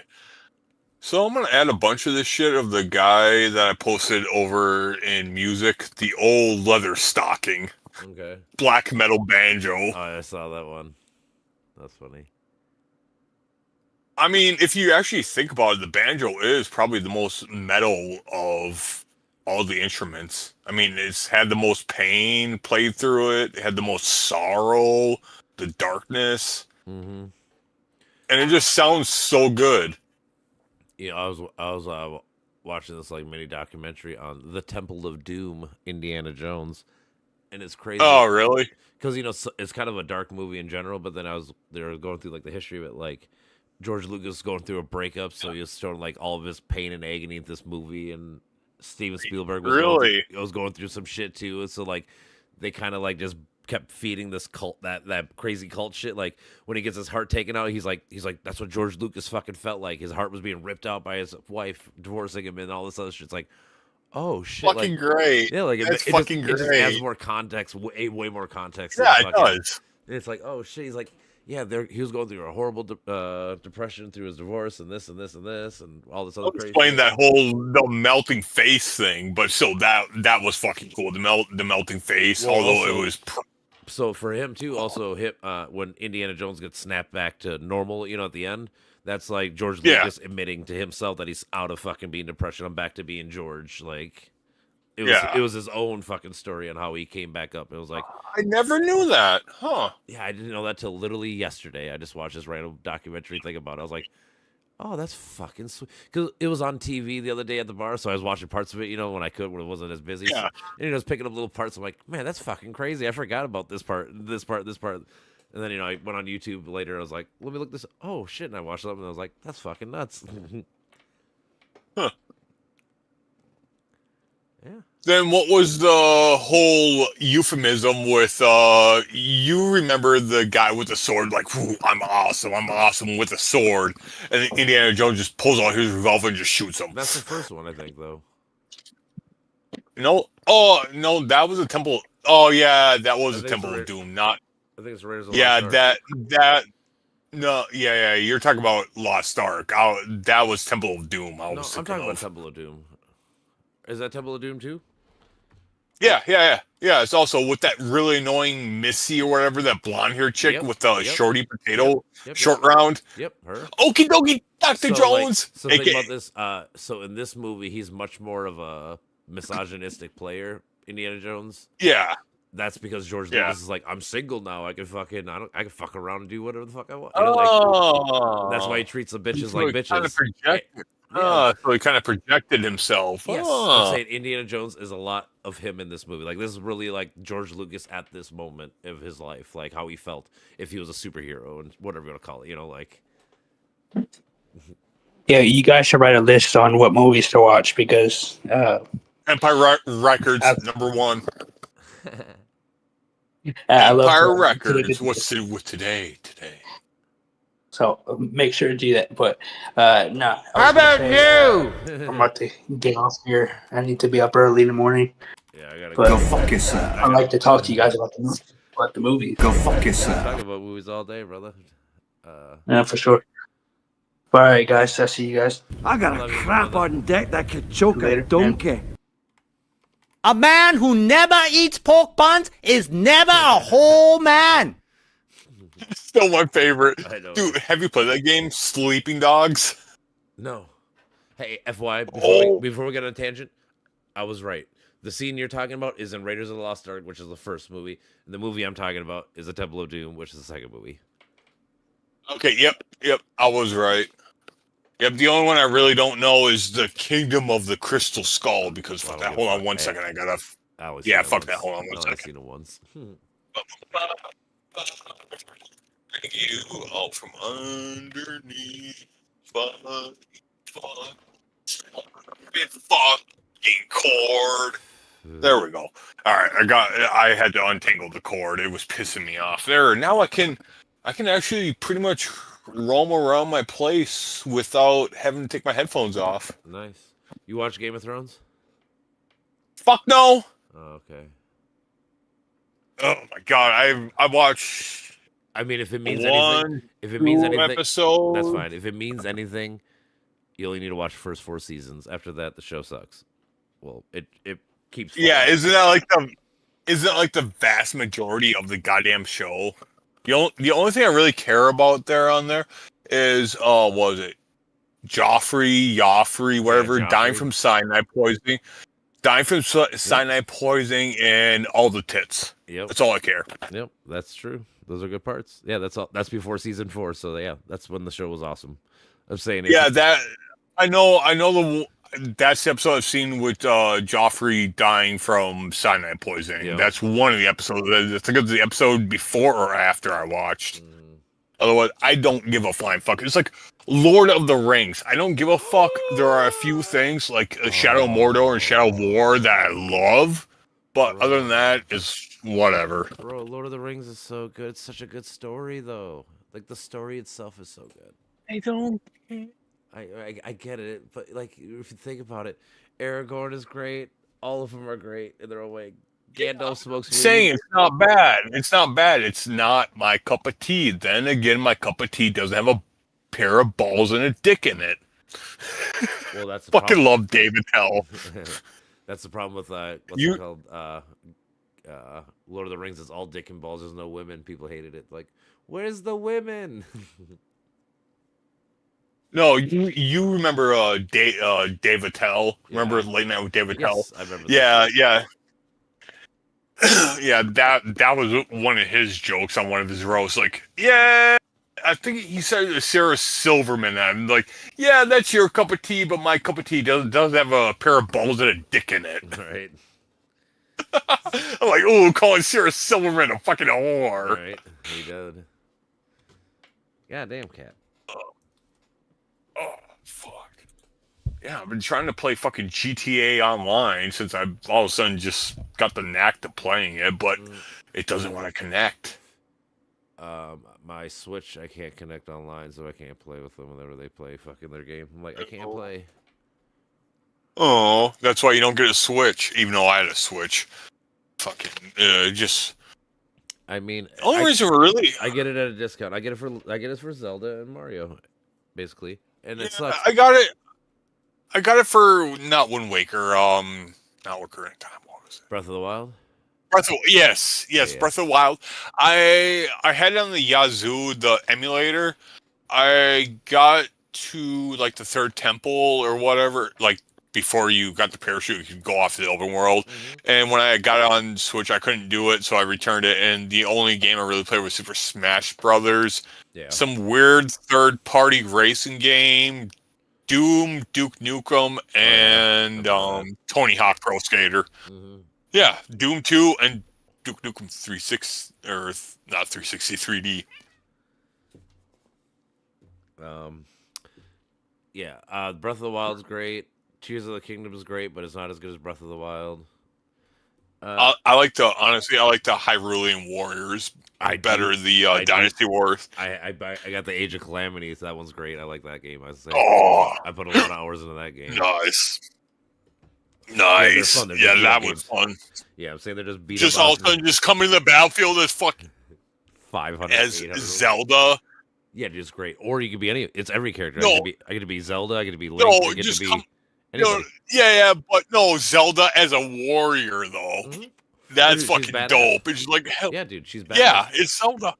So I don't know. Like you said, did you get all the? So in Breath of the Wild, did you get like Magnesis and all the tools?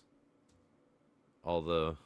I didn't even get the glider to go down. No, but did you get how many? Did you do any shrines? I didn't even get past the beginning prologue part. Like I got past like the first 3 dungeons. Like there's Okay, 4 in the beginning. If Yeah, I you did remember. 3 shrines. Yeah. Okay, those things you get from the shrines, like the power ups, basically, is what fucking. Yeah, I'm not gonna play it. Yeah, no, that's fine. That's what Zelda fucking gets in Age of Calamity. Like that's her weapons. Like she throws bombs, she throws magnesis, she throws cool. like so. Like in that game, she's Oh, pretty cool. badass. Or she comes with the bow of light, and she does long distance, like shoots your ass with the bow of light shit. I should go Fit Girl. Where's Fit Girl? Fit Girl Repacks.site. But Let's see what. if I were to ever get the Switch, like when I got my Switch shit, it was all fucking discounted because I just bought it on Marketplace on Facebook from a dude like 5 miles away. I forgot they got. Yeah, I forgot that they had Advance Wars 1 and 2 reboot. Okay. I love my Advance Wars. Legend of Mana, Kirby's. Oh, Need for Speed Hot Pursuit Remastered on a Wazoo, because, yeah, that's what I want. 5. Ooh, Shin Megami Tensei. Ooh, Nocturne. Ooh, that's a hard JRPG. Wait. Link's Awakening? Hold on. Wait a minute. Link's Yeah. Awakening? Yeah, I've They heard- redid that? Mm-hmm. No, it's my similar God. but different. But yeah, they add like Yeah. you can go into like the walls and shit. There's a little bit like Paper Mario almost or something like that. the hell? Did they get rid of Super Smash Brothers? Oh no, they didn't. Super Smash Bros. Wonder. What the fuck is Wonder? That's Oh. a fun gun. That's a good game. I played that one. I beat it. It's good. The Super Mario Wonders game, yeah, it's pretty. They gave you you get to be like an elephant. There's a couple different cool things you can do. Oh. It's a pretty fun game.